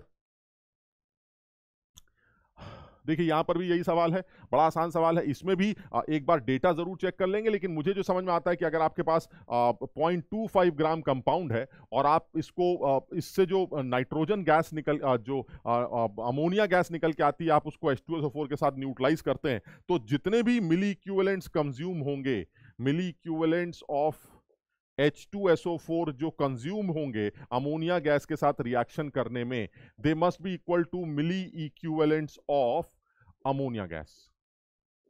बस खत्म हो गया सर। अमोनिया के मिली इक्विवेलेंट्स आते ही आप अमोनिया के मोल्स निकाल लाएंगे, यहां से आपको इसके मिली मोल्स पता चल जाएंगे, मिली मोल्स ऑफ अमोनिया पता चल जाएंगे, और मिली मोल्स ऑफ अमोनिया से आपको अमोनिया का वेट पता चल जाएगा, और वेट ऑफ अमोनिया से आपको अमोनिया की नाइट्रोजन की परसेंटेज पता चल जाएगी। यानी वेट ऑफ अमोनिया से आपको वेट ऑफ नाइट्रोजन पता चल जाएगा, और वेट ऑफ नाइट्रोजन के पता होते ही आपको नाइट्रोजन की परसेंटेज पता चल जाएगी। So this will percentage of nitrogen. तो ये बहुत ही आसान जेल्डाल मेथड होता है जो नाइट्रोजन के एस्टिमेशन में यूज किया जाता है, जिसमें आपको H2SO4 के इक्विवेलेंट्स दे रखे हैं, आप देख रहे हैं मिलीलीटर भी दे रखा है और मोलारिटी दे रखी है, तो H2SO4 की मिली इक्विवेलेंट्स आ जाएंगे। वही मिली इक्विवेलेंट्स अमोनिया के हो जाएंगे। अमोनिया के मिली इक्विवेलेंट्स आते हैं, उसके एन फैक्टर से डिवाइड मारिएगा, खट से उसके मोल आ जाएंगे। मोल अमोनिया का एन फैक्टर 1, मोल आ गए, मोल से वेट आ गया, वही वेट मतलब अमोनिया के मोल से अमोनिया का वो आ जाएगा, क्या कहते हैं, नाइट्रोजन का वेट आ जाएगा, नाइट्रोजन के वेट से नाइट्रोजन की परसेंटेज निकाल लेंगे, तो आप आसानी से ये काम कर सकते हैं। क्लियर? आसान है। चलिए और आगे बढ़ते हैं, नेक्स्ट क्वेश्चन पर चलें। तो नेक्स्ट सवाल हमारा ये क्या कहना चाह रहे हैं कह रहे हैं सर देखिए ऐसा ये भी जो है पूछा गया सवाल है, आसान सवाल बनाते हैं, मेंस वाले तो आसान ही सवाल बनाते हैं सर। कहना क्या चाह रहे हैं, arrange the following the decreasing acidic strength. Sir acidic strength decreasing acidic strength को कंपेयर करते हैं तो बात हो चुकी है सर, सबसे ज्यादा जो एसिडिक स्ट्रेंथ होगी वो इस NO2 के माइनस आर इफेक्ट की वजह से यहां देखने को मिलेगी, जहां माइनस आर और माइनस आई दोनों काम कर रहे हैं। जबकि यहां पर अगर मैं देखूं तो मेटा पोजीशन पर सिर्फ माइनस आई इफेक्ट NO2 का लग रहा है, और यहां पर देखूं तो यहां पर भी OCH3 का माइनस आई इफेक्ट लग रहा है, और यहां पर अगर मैं देखूं तो OCH3 का प्लस आर इफेक्ट लग रहा है because of this lone pair. Sir इतना क्या ही अकल लगाना, सबसे लुटे हुए आदमी को चौथा क्यों नहीं बोल देते, इतना भी क्या शर्माना। OCH3 का strong plus R effect sir वो हर सूरत में एच को बाहर निकलने से रोक देगा सर, जिसकी वजह से इस आदमी की एसिडिक नेचर बिल्कुल बर्बाद हो जाएगी। तो अगर मैं एसिडिक नेचर की बात करूं तो फोर्थ विल बी लीस्ट, यानी कि सबसे अच्छा आंसर हमारा फर्स्ट और सेकंड में होगा, और इनमें फर्स्ट सबसे अच्छा होगा। आंख बंद करके फर्स्ट ऑप्शन टिक कर दिया जा सकता है क्योंकि ये एक आसान सवाल। हाँ, इन दोनों में अगर जरा सा भी कंफ्यूजन है तो हम जानते हैं सर, थोड़ा सा तो हमें याद रखना पड़ता है कि माइनस आई जो है वो NO2 का वो सर बेटर माना जाता है माइनस आई ऑफ OCH3। तो थोड़ा सा अगर हम जान रखें तो हम इस सवाल का भी आंसर लिख सकते हैं, यानी सेकंड को जो है वो थर्ड से बेटर एसिड माना जाना चाहिए। क्लियर, बिल्कुल आसान। एक और बात कर लेते हैं, वो कह रहा भाई ये बताइए, ये भी पूछा गया सवाल है, डायजोनियम की स्टेबिलिटी के बारे में बात कर रहे हैं। अरे सर डायनोजियम की स्टेबिलिटी, अभी तो यही सेम सवाल किया है सर, ये OCH3 का प्लस आर इफेक्ट इसकी स्टेबिलिटी को बढ़ाता होगा, इसमें कोई शक नहीं है सर। यानी ये जो OCH3 है इसका जो प्लस आर इफेक्ट लग रहा है, अरे इसका जो प्लस आर इफेक्ट लग रहा है वो इसकी स्टेबिलिटी को बढ़ा रहा होगा। So this is plus R, NO2 बर्बाद कर रहा होगा बिकॉज ऑफ माइनस आर, बस खत्म हो गया सर, इससे मेरा आंसर आ जाएगा। और यही माइनस आर यहाँ पे भी लग रहा होगा, इसका मतलब ये। और सर NO2 तो समझ ही रहे हैं बात को, सबसे खराब या सबसे अच्छे की बात करें तो सबसे अच्छा डायजोनियम आयन जो है वो हमें फर्स्ट समझ में आता है और उसके बाद थर्ड समझ में आता है। तो फर्स्ट के बाद थर्ड सर एक ही ऑप्शन बचता है, सबसे खराब सेकंड होना चाहिए, इसमें कोई शक नहीं है because of strong minus are effect of NO2 group. आसान सवाल था, यानी सवाल इसलिए आसान है क्योंकि हमें जनरल ऑर्गेनिक केमिस्ट्री की इन बेसिक बातों का आइडिया है। क्योंकि अब तुम फिर वही है, जैसे अगर मैं कहूं कि डायजोनियम आयंस जो है वो कपलिंग रिएक्शंस में इस्तेमाल किए जाते हैं, लेकिन साथ में साथ ये भी बोला जाता है कि कपलिंग रिएक्शन जब आप करें तो जिस आदमी के ऊपर आप कपलिंग रिएक्शन कर रहे हैं वो आदमी हाईली एक्टिवेटेड सिस्टम होना चाहिए, इसलिए फिनॉल, नेप्थॉल और अमीन्स ही ये काम कर पाते। जो नॉर्मल एक्टिवेटेड सिस्टम होते हैं, नॉर्मल डीएक्टिवेटेड सिस्टम से तो मतलब ही नहीं होता कपलिंग का। मतलब कोई ये कहे कि नाइट्रोबेंजीन पर हम जो है कपलिंग करेंगे, आप धिक्कार है आप पर, आप अगर ऐसा सोचते हैं। लेकिन अगर कोई ये कहे कि मैं मिथॉक्सी बेंजीन पर या फिर एनिसॉल पर कपलिंग करूंगा, तो अगर आप एनिसॉल पर कपलिंग करेंगे तो सर मेरा दिल कहता है कि आप कुछ कर सकते हैं, क्योंकि anisole is activated system. Anisole में ओ लगा है सर, ओ का लोन पर एक्टिवेट करेगा, लेकिन सर ये इतना एक्टिवेटेड सिस्टम नहीं है सर, समझिए बात को। तो एनिसॉल पर कपलिंग सर इतना अच्छा नहीं है। लेकिन अगर आप फिर भी करना चाहते हैं, that is weekly activated system, अगर आप फिर भी करना चाहते हैं तो आपको डायजोनियम की रिएक्टिविटी बढ़ानी पड़ती। यानी अगर कोई कहे कि नॉर्मल डायजोनियम कपलिंग करने जा रहा है एनिसॉल के साथ, फॉल्स। लेकिन सर अगर ऐसा कोई आदमी है डायजोनियम जिसकी रिएक्टिविटी आपने बढ़ा दी नीचे NO2 लगाकर, NO2 का चूसने वाला इफेक्ट सर प्लस को और फड़फड़ा देगा, जिसकी वजह से वो कम एक्टिवेटेड सिस्टम पर भी जुड़ सकता। समझिए, यानी नॉर्मली ये कहा जाता है हाईली एक्टिवेटेड सिस्टम पर ही कपलिंग रिएक्शन हो सकती है। जो आप वीकली एक्टिवेटेड सिस्टम है उनमें नॉर्मली कपलिंग नहीं कर सकते, उसके लिए आपको डायजोनियम की रिएक्टिविटी ऑर्थो पैरा पर NO2 को लगाकर बढ़ानी पड़ती। हाँ, अगर आप डीएक्टिवेटेड सिस्टम है तो आप जो बढ़ाना बढ़ा लीजिए, कुछ ना होने वाला, कोई कपलिंग शपलिंग होनी नहीं। समझे बात, क्योंकि ये जो डायजोनियम आयन है they are already resonance stabilise ion, इसलिए इनको इतनी तड़प नहीं है, लो टेम्परेचर पर बना के रखा गया है इनकी। ये कहते हैं ऐसी की तैसी, अगर खास बुलाने वाला आदमी हो तो बात करेंगे, नहीं तो मुझे तुमसे मतलब ही नहीं। इसलिए वीकली एक्टिवेटेड सिस्टम या डीएक्टिवेटेड सिस्टम पर कपलिंग नहीं होती। वीकली पर हो सकती है अगर डायजोनियम को थोड़ा सा उकसा दिया जाए, और डायजोनियम को उकसाने के लिए आपको मेट ऑर्थो या पैरा पोजीशन पर स्ट्रॉन्ग विड्रॉइंग नेचर लगाना पड़ता है। क्लियर, चलिए और आगे बढ़ते हैं। बहुत आसान सवाल था, पूछा गया सवाल है। वो कह रहे लाइन से चलो, हाइब्रिडाइजेशन बताओ। छोड़ो, इस सवाल को करने की जरूरत नहीं। ये भी sp2, ये sp हो गया, ये भी sp2, ये sp3 हो गया। इनमें से जो भी होगा अपने आप कर लेना। sp2 sp sp2 sp2 sp2, ये तो यही हो गया लग रहा है। भाई एक बार अपने आप चेक कर लेना, आसान सवाल था, पूछा गया सवाल था इसलिए मैंने लिख लिया। अदरवाइज सवाल में कुछ भी दम नहीं था। तो इस कार्बन को जो कि डबल बॉन्ड से अटैच है वो sp2 माना जाएगा। ये कार्बन जिसमें दोनों तरफ सिग्मा बॉन्ड्स दो ही हैं वो sp बोला जाएगा। इस कार्बन पर 3 सिग्मा बॉन्ड से sp2 और इस पर 4 सिग्मा बॉन्ड से sp3 बोला जाएगा। So answer should be 1। बिल्कुल आसान सवाल था। और आगे बढ़ते हैं। ये भी अच्छा सवाल है, ये भी पूछा गया सवाल था। इसमें ये कहना चाहते हैं कि COH की बॉन्ड लेंथ, ये ठीक सवाल लगता है भाई, ये थोड़ा सा अप्रोच जानना चाहता है बच्चे को, समझ है कि नहीं। तो अगर मैं ध्यान से देखूं तो जो मीथेनॉल है हमारा वो ये दिस इज मीथेनॉल। और अगर मैं फिनॉल को देखूं तो फिनॉल तो हम जानते हैं फिनॉल जो है वो ऐसा होना चाहिए, ये फिनॉल हो गया। और अगर मैं इथॉक्सी फिनॉल को देखूं, पैरा इथॉक्सी फिनॉल को देखूं, तो पैरा इथॉक्सी फिनॉल जो है वो कुछ ऐसा दिखाई देता है, this is para ethoxy phenol. अब वो कह रहा है कि भाई आप मुझे बताइए ये जो बॉन्ड लेंथ है इसके बारे में आपके क्या ख्याल है, ये जो सीओ बॉन्ड है, ये सीओ बॉन्ड, ये वाला सीओ, ये वाला सीओ और ये वाला सीओ। तो देखो एक चीज तो तुम सब समझते होगे, सबसे बड़ा सीओ बॉन्ड मेथनॉल के पास है। क्यों? क्योंकि सर यहां पर पार्शली पाई कैरेक्टर सी और ओ के बीच में है ही नहीं सर, सिंगल है, सिग्मा है, सिग्मा है, इसमें कोई ड्रामा ही नहीं। तो यानी कि सबसे बड़ा आदमी जो है वो 1 होना चाहिए, इसलिए आंसर जो है वो इन दोनों को हटा दिया जाए। अब बचा मेरा सेकंड और फर्स्ट के ऑप्शंस में। मुझे ऐसा लगता है जो भी डिसाइडिंग फैक्टर वो ये दोनों हैं, और इन दोनों में भी मुझे जो दिमाग कहता है वो ये कि सर यहां पर जो ओ का लोन पेयर है ये अंदर आएगा तो यहां पार्शली पाई बॉन्ड कैरेक्टर आएगा, यहां पर भी यही होगा सर, लोन पेयर अंदर आएगा तो पार्शल। लेकिन सर यहां पर मुझे लग रहा है कि इस ओ का जो प्लस आर इफेक्ट है OCS3 का, वो इस लोन पेयर को अंदर आने से रोकेगा सर। यानी मुझे ऐसा लगता है कि इस OCS3 का प्लस आर इफेक्ट इस O के लोन पेयर को रेजोनेंस में इन्वॉल्व होने से कुछ जरूर रोकेगा, क्योंकि ये भी रेजोनेंस में इन्वॉल्व होने की कोशिश करेगा, जिसकी वजह से उसका अंदर आना ये मुश्किल हो जाए। और अगर ऐसा हो गया तो फिर बिल्कुल साफ समझ में आता है सर यहां पर पार्शियल पाई कैरेक्टर इससे बेटर है, इसलिए सीओ बॉन्ड लेंथ कम किसकी होगी सर? फिनॉल की होगी, क्योंकि जितना ज्यादा पाई कैरेक्टर होगा बॉन्ड उतना ही छोटा होगा। सर वहां पर पाई कैरेक्टर है लेकिन उतना तगड़ा नहीं है, बिकॉज ये रोक रहा है, तो ऐसे में सबसे बड़ा बॉन्ड तो ये होगा, उसके बाद नेक्स्ट आएगा वो, और सबसे छोटा बॉन्ड जो होना चाहिए फिनॉल में होना चाहिए। यानी आंसर क्या होना चाहिए? आंसर में सबसे पहले साहब आएंगे phenol, that is methanol, that is 1। उसके बाद नंबर आना चाहिए बॉन्ड लेंथ में 3rd, और सबसे छोटा सेकंड, 1 3 2, यानी जो ऑर्डर बनना चाहिए वो सेकंड बनना चाहिए। एक बार जरा जरूर चेक कर लेना, हो सकता है मैंने टिक गलत लगा दिया हो। सबसे पहले मिथेनॉल आना चाहिए, क्योंकि मिथेनॉल में कोई पार्शियल कैरेक्टर नहीं है। यानी आप चाहें तो यहां मेंशन कर सकते हैं no partial bond character, no partial pi character, जबकि यहां पर पार्शियल पाई कैरेक्टर है, पार्शियल पाई कैरेक्टर, और यहां पर भी पार्शियल पाई कैरेक्टर। लेकिन अगर मैं देखूं तो ज्यादा अच्छा पार्शियल पाई कैरेक्टर इसके पास है, क्योंकि वहां OCS3 का प्लस आर इफेक्ट उसके लोन पेयर को अंदर आने से रोक रहा है, जिसकी वजह से पाई कैरेक्टर थोड़ा सा कम है। पाई कैरेक्टर के कम होने से बॉन्ड लेंथ बढ़ जाए। क्लियर है?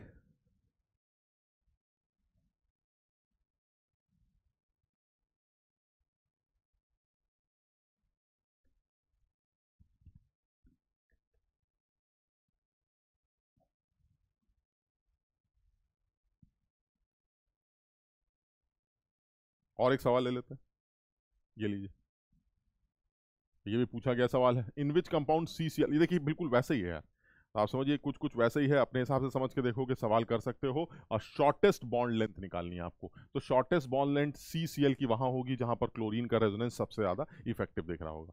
तो बिल्कुल सेम सवाल है, मुझे लगता है मुझे कुछ भी डिस्कस नहीं करना चाहिए, साफ दिखाई देता, आंसर शुड बी डी। क्यों? क्योंकि सर NO2 इधर से ऐसे, समझ रहे बात को ऐसे, जिसकी वजह से यहां पर क्लोरीन के रेजोनेंस का इन्वॉल्वमेंट सबसे ज्यादा हो। आप चाहें तो इसका रेजोनेटिंग स्ट्रक्चर बना के भी देख सकते हैं, यानी ऐसा कर सकते हैं, दिस इज Cl, यहां आ गया CH, यहां आ गया डबल बॉन्ड CH, और यहां आ गया NO2। आप चाहें तो इसका रेजोनेटिंग स्ट्रक्चर बना के भी देख सकते हैं। सर यहां पर मुझे पार्शियल पाई कैरेक्टर बहुत खूबसूरत दिखाई देता है, कैसे सर? देखिए लोन पेयर आपका, और ये lone pair alternate pi bond, sir ये अंदर आएगा, ये इधर जाएगा, ये बाहर निकल जाएगा। सर NO2 का इन्वॉल्वमेंट इन रेजोनेंस को बढ़ा रहा है सर, और इस रेजोनेंस के बढ़ने से इनके बीच में पार्शियल पाई कैरेक्टर आने लगेगा, और इस पार्शियल पाई कैरेक्टर गुड पाई कैरेक्टर, और इस पार्शियल पाई कैरेक्टर की वजह से CCl बॉन्ड सबसे छोटा माना जाएगा। तो अगर आपको शॉर्टेस्ट बॉन्ड लेंथ की बात करनी है, the shortest bond length will be D। अच्छा सवाल बनाया गया था, गुड। और बात करते हैं,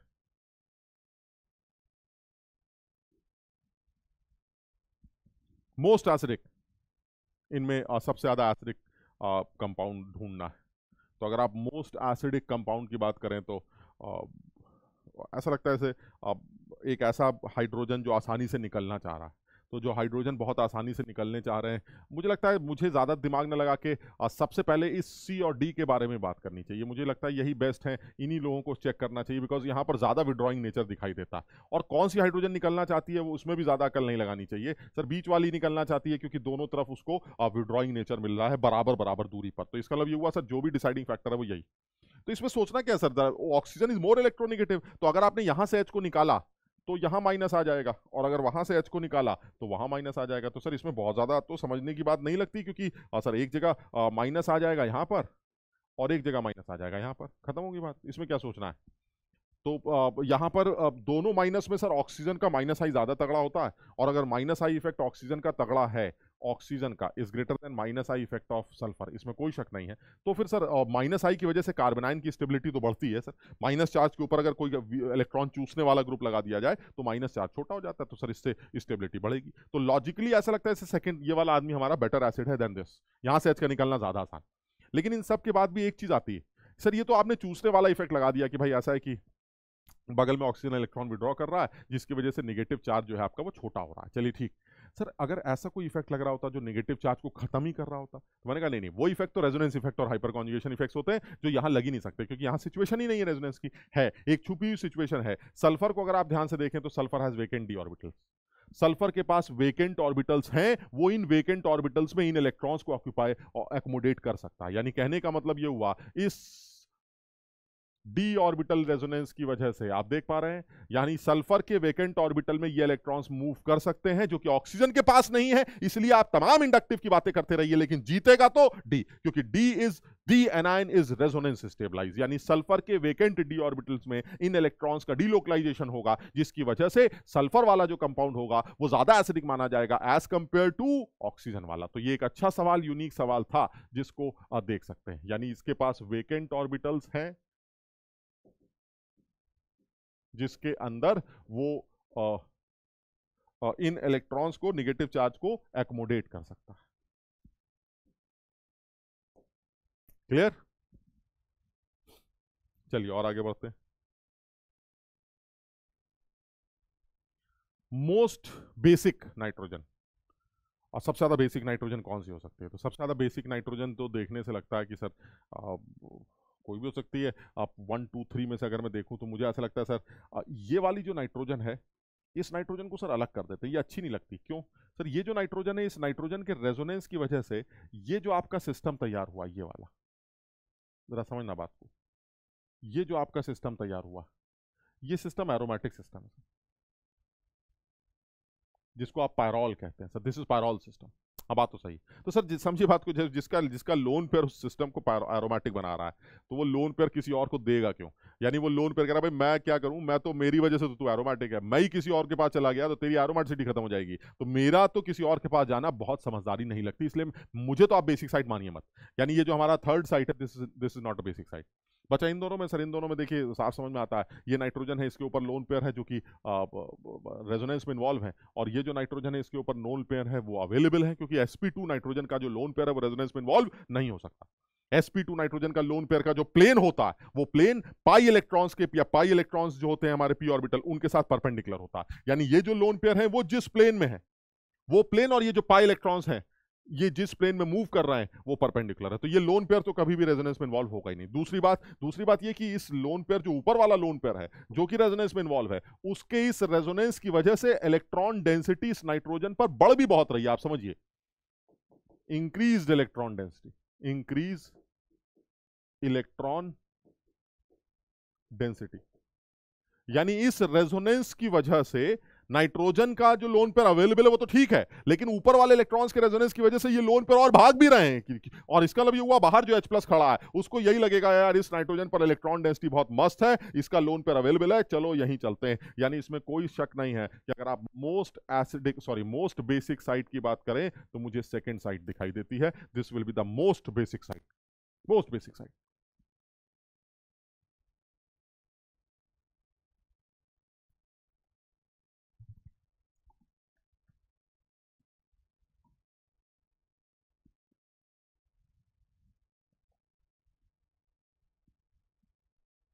ये भी एक अच्छा सवाल है, correct order of basic strength, और बेसिक स्ट्रेंथ का ऑर्डर तो आसान है। अगर बेसिक स्ट्रेंथ का ऑर्डर बताना है तो देखिए जो दिखाई दे रहा है वो यही दिखाई दे रहा है कि ये जो नाइट्रोजन है ये इसका लोन पेयर यहाँ है, ये नाइट्रोजन इसका लोन पेयर हो गया, ये नाइट्रोजन इसका लोन पेयर हो गया, और सर ये नाइट्रोजन हो गए। तो जो दिमाग कहता है वो यही है कि सर इनका, अगर आप बेसिक नेचर की बात करें तो जो लोन पेयर जितनी आसानी से बाहर वाले के पास चला जाएगा, बाहर वाला कौन, H+, तो बाहर वाले H+ के पास जितनी आसानी से आप चले जाएंगे, आप उतना ही अच्छा बेसिक नेचर रखते हैं, है ना। तो ज्यादा अच्छा बेसिक नेचर अगर आपको प्रिडिक्ट करना है तो मुझे ऐसा लगता है कि आपका लोन पेयर जितनी आसानी से H+ के पास जाना चाहता है, और वो दिखाई भी दे रहा है सर। देखिए अभी जैसे आपने बताया था कि ऑक्सीजन के पास जो लोन पेयर हैं, इस लोन पेयर का रेजोनेंस इस जगह पर नाइट्रोजन के इलेक्ट्रॉन डेंसिटी को बढ़ा रहा है। उसी तरह से सर इस वाले नाइट्रोजन के जो लोन पेयर हैं, उनका जो रेजोनेंस है वो इस जगह के नाइट्रोजन के इलेक्ट्रॉन डेंसिटी को बढ़ा रहा है। तो इसका मतलब ये तो कंफर्म हो गया सर, 1 और 3 में से ही आंसर होना चाहिए। ये 3124 को 3142 कर लेते हैं, दोनों सेम हो गए। तो ये तो कंफर्म हो गया कि जो आंसर है वो मेरा वो 3 और 1 में से ही होना चाहिए, क्योंकि इन दोनों में जो प्लस आर इफेक्ट लग रहा है, एक तो NME2 ग्रुप का जो प्लस आर इफेक्ट लग रहा है, और साथ ही साथ इधर जो OMe ग्रुप है इसका जो प्लस आर इफेक्ट लग रहा है। सर ये दोनों प्लस आर इफेक्ट नाइट्रोजन की इलेक्ट्रॉन डेंसिटी को बढ़ा रहे हैं, जिसकी वजह से H+ के पास इलेक्ट्रॉन जाने की संभावनाएं जो है वो बढ़ रही हैं। लेकिन सर इन दोनों में बात हो चुकी है, जब ये रेजोनेंस होता है तो नाइट्रोजन पे प्लस आता है, और जब ये रेजोनेंस होता है तो ऑक्सीजन पे प्लस आता है। ऑक्सीजन का प्लस वापस चूसने भी लगता है, क्योंकि इलेक्ट्रोनेगेटिव एलिमेंट पे प्लस स्टेबल नहीं होता। तो इसका मतलब युवा ज्यादा देने वाला इफेक्ट इसके पास है, इसलिए ये लोन पेयर सबसे ज्यादा भागने के लिए तैयार, सबसे ज्यादा भागने के लिए तैयार है, इसलिए सबसे ज्यादा बेसिक साइड 3 होनी चाहिए, उसके बाद 1 होनी चाहिए। बचा 2 और 4 में भी अगर अकल लगाई जाए सर, 2 और 4 में तो कोई इफेक्ट ही नहीं है, बस यही है सर, एक नाइट्रोजन दूसरे नाइट्रोजन के इलेक्ट्रॉन्स को चिपका के रखेगा सर। ये इससे कहेगा भाई ऐसा मैं तेरे इलेक्ट्रॉन खींचूंगा, वो कहेगा मैं तेरे इलेक्ट्रॉन खींचूंगा, ऐसे में बाहर खड़ा हुआ H+ का नुकसान हो जाएगा, वो कहेगा अबे तुम दोनों के खींचने के चक्कर में मुझे क्या मिलेगा। इसलिए सबसे खराब आदमी 4 होना चाहिए, ज्यादा दिमाग न लगा के आंसर को सी टिक कर देना चाहिए, यानी आंसर शुड बी 3124। सब लोग समझने की कोशिश करो, बहुत अच्छा सवाल था, वेरी गुड क्वेश्चन। आप एडवांस लेवल पर भी पूछ सकते थे और मेंस लेवल पर भी पूछ सकते थे। इस सवाल में सिर्फ इतना ही सही डिस्कशन कर रहा हूं मैं कि भाई इस केस में जब आप रेजोनेंस करते हैं तो इस रेजोनेंस की वजह से ये इलेक्ट्रॉन्स भागेंगे, इस रेजोनेंस की वजह से इलेक्ट्रॉन भागेंगे। लेकिन सर जो प्लस आर इफेक्ट होगा वो N का बेटर होगा एज कंपेयर टू O, क्योंकि N के रेजोनेंस से N पर प्लस, O के रेजोनेंस से O पर प्लस आता है। O का प्लस परेशान होता है तो वो विड्रॉ भी करता है, यानी ज्यादा डोनेटिंग नेचर किसका हुआ, N का, जिसकी वजह से लोन पेयर भागेंगे, और इसलिए सबसे अच्छा बेसिक साइड कौन सा होगा हमारा, वो 3rd।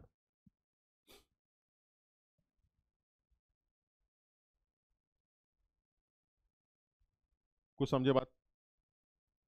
चलिए और एग्जाम्पल ले लेते हैं, ये अच्छा सवाल, और एग्जाम्पल ले लेते हैं, एक ये ले लेते हैं, एसिडिक स्ट्रेंथ का ऑर्डर बताना है। तो आसान सवाल है, इसमें कुछ है नहीं सर। ये सवाल आप क्यों लेके आए, ये सवाल इसलिए लेके आए ताकि मैं एक टॉपिक जिसको छोड़ नहीं सकता मेंस या एडवांस लेवल पर, and that is steric inhibition of resonance. SIR को छोड़ा नहीं जा सकता सर, उस सर के छोड़ने से तो सब छूट जाता है, सर ही तो हैं जो साथ रहते हैं। इसका मतलब ये हुआ sir, steric inhibition of resonance जो है ये एक इंपॉर्टेंट फिनोमेना है, जिसको एक सवाल के साथ तो डिस्कस कर ही लेना चाहिए। इस सवाल में पूछ रहा है एसिडिक स्ट्रेंथ निकालो, तो देखो बड़ा साफ समझ में आता है कि सर एसिडिक स्ट्रेंथ जो है वो -R इफेक्ट और -I इफेक्ट की वजह से बढ़ती। तो ये तो क्लियर है सर, ये आपका -I -R लग रहा है, इधर भी -I-R लग रहा है, और इधर भी -I-R लग रहा है, जैसा मुझे लगता है। तो इसका मतलब हुआ इन तीनों में ही एक आदमी होगा जो बढ़िया एसिड माना जाए। अब बात तो सही, इन तीनों में एक आदमी होगा जो बढ़िया एसिड माना जाए। अब इसके अंदर अच्छी बात यह है कि जब कभी भी NO2 एक ऐसे जगह पर फंसा हो जिसके दोनों तरफ एल्काइल ग्रुप्स हों या पेड़ जैसे लोग लगे हों, तो वो पेड़ जैसे लोग NO2 के साथ या V शेप मॉलिक्यूल्स के साथ टक्कर मारकर उनको घुमा देते हैं, जिसकी वजह से वो ग्रुप रेजोनेंस में इन्वॉल्व नहीं हो पाता। मतलब मेरे कहने का मतलब ये हुआ कि अगर मान लीजिए मैं इस मॉलिक्यूल की बात करूं, जिस मॉलिक्यूल में NO2 लगा है बीचों बीच, मान लीजिए ये एक OH ले लेते हैं और इधर आपका CH3 ले लेते हैं। मेरे ख्याल से सब लोग समझते होंगे, और मेरा यही लैंग्वेज है, मैं इस CH3 को CH3 ना बोलकर एक पेड़ बोलता हूं। मेरे हिसाब से CH3 एक पेड़ है, एक बड़ा सा जंगल है, समझिए बात को, एक sp3 हाइब्रिड ऐसे करके। तो ये भले ही मॉलिकुलर वेट इसका ऑक्सीजन से भी कम क्यों ना होता हो, CH3 इज 15, ऑक्सीजन इज 16, भले ये इतना हल्का क्यों ना हो, लेकिन क्योंकि ये फैला हुआ स्ट्रक्चर है sp3, तो जब ये घूमता है तो बहुतों के साथ टक्कर मारता है। यानी ये एक पेड़ है और इसी के बगल में एक पेड़ ये लगा हुआ है। और इस पेड़ को भी अगर आप देखें तो सर ये भी देखिए, ये बड़ा खतरनाक सा लंबा चौड़ा सा एक आदमी है, और सर अगर कहीं गलती से ये घूमना शुरू कर दे तो इसके बगल में अगर आपने कोई ऐसा ग्रुप लगा दिया जो V शेप मॉलिक्यूल है, बस आप समझ लीजिए उसकी बैंड बजने वाली। यानी जैसे ही ये रोटेट करते हैं, इनके रोटेशन से ये NO2 के साथ टक्कर मारते हैं, और जब ये घूमने से NO2 के साथ टक्कर मारते हैं तो NO2 कहता है ऐसी तैसी तुम्हारी, हमें बड़ा रिपल्शन हो रहा है, हम घूम जाएंगे। तो NO2 रोटेट कर जाता है, और NO2 के रोटेशन की वजह से उसका ये जो इफेक्ट था जिसको आप -R इफेक्ट कहते थे, वो -R इफेक्ट खत्म हो जाता है। यानी ये -R इफेक्ट फिनिश, समझे बात। यानी due to this steric inhibition, यानी स्टेरिक फैक्टर की वजह से रेजोनेंस का इनिबिट होना, रेजोनेंस का रुक जाना is known as steric inhibition of resonance. यानी ये इफेक्ट मेरा SIR इफेक्ट के नाम से जाना जाता। This is SIR। और साफ समझ में आता है सर SIR इफेक्ट अगर लगेगा तो मॉलिक्यूल्स के एसिडिक या बेसिक नेचर पर जरूर असर पड़ेगा, क्योंकि जिस आदमी से आप ये उम्मीद कर रहे थे ये तगड़े से इलेक्ट्रॉन विड्रॉ करेगा -R की वजह से और H को निकलने में आसानी क्रिएट करेगा, एक्चुअली अब वो ये कह रहा है कि भैया आसानी तो करूंगा लेकिन -R की वजह से नहीं कर पाऊंगा, जो थोड़ा बहुत इंडक्टिव लग रहा है लगवा लो, मैं रेजोनेंस इफेक्ट शो नहीं करूंगा। तो ऐसे में जिस आदमी के रेजोनेंस को कंसीडर करके मैं इस आदमी को अच्छा एसिड समझ रहा था, एक्चुअली वो रेजोनेंस तो पिक्चर में ही नहीं। समझ रहे हैं? यानी जो भी कुछ है, अब इस NO2 का कौन सा इफेक्ट लग रहा है? अब इस NO2 का सिर्फ -I लग रहा है, और क्योंकि इतना दूर है सर वो भी ना के बराबर लग रहा है। समझिए बात। तो सर ऐसे में अगर आप आंसर निकालना चाहते हैं तो आपको ये चीज ध्यान रखनी पड़ती है। क्या यहाँ पर NO2 का -R लग रहा है? हाँ सर। यहाँ कौन से पेड़ लगे हैं? सर यहाँ पर लग रहा है। हाँ बिल्कुल लग रहा है सर। यहाँ भी NO2 के साथ -R कोई पेड़ नहीं लगा है। यहाँ पर सर यहाँ नहीं लग रहा है। आप समझिए बात को, यहाँ पर NO2 का -R नहीं लग रहा है, -R नहीं लग रहा है सर, लेकिन यहां पर NO2 का सिर्फ -I लग रहा है। इसका मतलब ये हुआ सबसे अच्छा एसिड जो होना चाहिए वो थर्ड को होना चाहिए। बताओ समझे कि नहीं? और उसके बाद जो नंबर आना चाहिए वो फोर्थ का आना चाहिए, क्योंकि फोर्थ वाले में मिथाइल ग्रुप का +H इफेक्ट और इंडक्टिव इफेक्ट एसिडिक नेचर को कम कर रहा होगा। उसके बाद जो नंबर आना चाहिए, अब क्योंकि सर और कुछ बचा ही नहीं NO2 का, तो आप फिर फोर्थ को ही ले लीजिएगा, क्या है वो सिक्स्थ को ले लीजिएगा, और उसके बाद जो बचे मिथाइल विथाइल वाले उनको चेक कर लेते हैं। सर मिथाइल जो होगा अगर मेटा पर लगा है तो वो सिर्फ इंडक्टिव इफेक्ट शो करे, जिसकी वजह से एसिडिक स्ट्रेंथ पर इतना फर्क नहीं पड़ेगा। लेकिन अगर मिथाइल ऑर्थो या पैरा पर लग जाते हैं तो सर ये हाइपर कॉन्जुगेशन इफेक्ट शो करेंगे। तो मुझे लगता है सबसे खतरनाक हाइपर कॉन्जुगेशन इफेक्ट जो है वो सेकंड शो करेगा। इसलिए जो ऑर्डर होना चाहिए वो एसिडिक स्ट्रेंथ का वो ये होना चाहिए। समझिए बात। यानी जो सबसे अच्छा आदमी होना चाहिए वो थर्ड होना चाहिए, उसके बाद आदमी आना चाहिए हमारा यार फोर्थ आना चाहिए, बिल्कुल सही है, फिर उसके बाद सिक्स्थ आना चाहिए जो NO2 के -I की वजह से स्टेबल है, और उसके बाद जो है बाकी बचे हुए लोग हैं जिनको अरेंज किया जा सकता है। और ये अच्छा सवाल माना जाएगा, एक बार इसको जरूर देख लेंगे। ये सवाल लाने का पर्पस था ताकि आप स्टेरिक इनहिबिशन ऑफ रेजोनेंस को एक बार रिवाइज कर सकें। क्लियर है? चलिए और आगे बढ़ लेते हैं, एक सवाल और ले लेते हैं। वो कह रहा है इन सब में सबसे अच्छा एसिड कौन सा होगा? फिर वही एसिडिक स्ट्रेंथ का सवाल है। इसलिए अच्छा सवाल है क्योंकि हो सकता है इस बार मेंस लेवल पर या एडवांस लेवल पर हमसे इस तरह का कोई डिस्कशन करवाए जिसमें हमें डी ऑर्बिटल के रेजोनेंस के बारे में या इस बैक बॉन्ड के बारे में आइडिया हो, जो पी पाई डी पाई बॉन्डिंग। तो इसलिए थोड़ा सा इस बात को समझने की कोशिश करेंगे। इस बार भी वही ऐसा सारे सवाल एक जैसे लगते हैं, इस बार भी वही है, लेकिन सवाल इसलिए अच्छा है क्योंकि हमें इस चीज को चेक करना चाहिए। तो अगर ध्यान से देखें तो यहां से सर H निकालने की बात चल रही, यहां से H निकलेगा तो इस कार्बन पे माइनस आएगा, ऐसे यहां से H निकलेगा तो इस कार्बन पे माइनस आएगा, यहां से H निकलेगा तो इस कार्बन पे माइनस आएगा, और यहां से H निकलेगा तो इस कार्बन पे माइनस आएगा। अब ये तमाम ऑप्शंस हैं अगर देखा जाए तो इन सारे मोस्ट एसिडिक हाइड्रोजन की अगर बात करें तो जो मोस्ट एसिडिक हाइड्रोजन होगी वो सबसे ज़्यादा इस बार फिर से हमें, और वैसे भी ये भी कह सकते हैं कि भाई ये हाइड्रोजन भी यहाँ से निकल सकती है, क्योंकि समझ लो बात को, लेकिन क्योंकि अब यहाँ पर नेगेटिव चार्ज जो आ रहा है वो नाइट्रोजन के साथ भी स्टेबलाइज है, रिंग के साथ भी रेजोनेंस कर रहा है, इसी तरह से यहाँ पर भी ये नाइट्रोजन इन्वॉल्व है। तो जो मुझे समझ में आता है जो सबसे ज़्यादा एसिडिक हाइड्रोजन दिखती, वो सबसे ज्यादा एसिडिक हाइड्रोजन जो होगी वो फिर से बी में ही दिखाई देनी चाहिए, क्योंकि बी के अंदर फिर वही होगा, सल्फर के पास वेकेंट डी ऑर्बिटल होंगे जिसके अंदर ये नेगेटिव चार्ज डी लोकलाइज्ड होगा। So this is a system जिसके अंदर इलेक्ट्रॉन्स का डी लोकलाइजेशन पॉसिबल है। यानी यहां पर आप लिख सकते हैं डी लोकलाइजेशन इज पॉसिबल। अगर डी लोकलाइजेशन पॉसिबल है तो हमारा काम चल जाए। इसलिए सबसे अच्छा जो एसिड है वो मेरे हिसाब से बी को ही टिक कर देना चाहिए। अच्छा सवाल था, आसान सवाल था। एक सवाल और ले लेते हैं।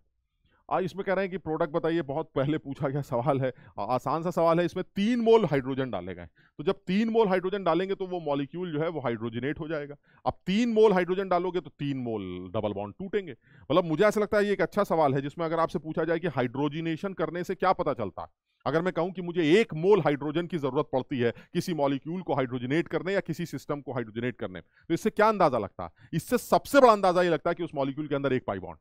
समझे बात?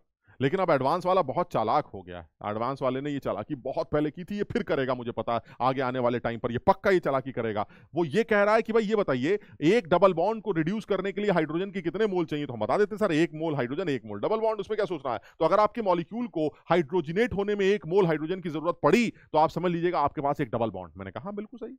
वो कह रहा अगर मैं आपसे ये कहूं कि आपके मॉलिक्यूल के पास डबल बॉन्ड है ही नहीं, तब तो मैं कहूंगा फिर आपका सवाल गलत हो गया, क्योंकि अगर आपके पास डबल बॉन्ड है ही नहीं, पाई बॉन्ड है ही नहीं, तो हाइड्रोजनेट किसको करोगे, अपने आप को करोगे। वो कह रहा है मैं बता चुका हूं, याद रखना इस बात को, एक रिंग ऐसी होती है जिसको डबल बॉन्ड दिखाई नहीं देते, लेकिन वो भी हाइड्रोजनेशन के लिए हाइड्रोजन को मांगती है। यानी हालांकि इस सवाल का उससे कोई लेना देना नहीं है, मैं सिर्फ यही एक बात बोलना चाह रहा हूं सर, साइक्लोप्रोपेन है वो जो अभी आपने बताया था, हाइड्रोजन को खाती है।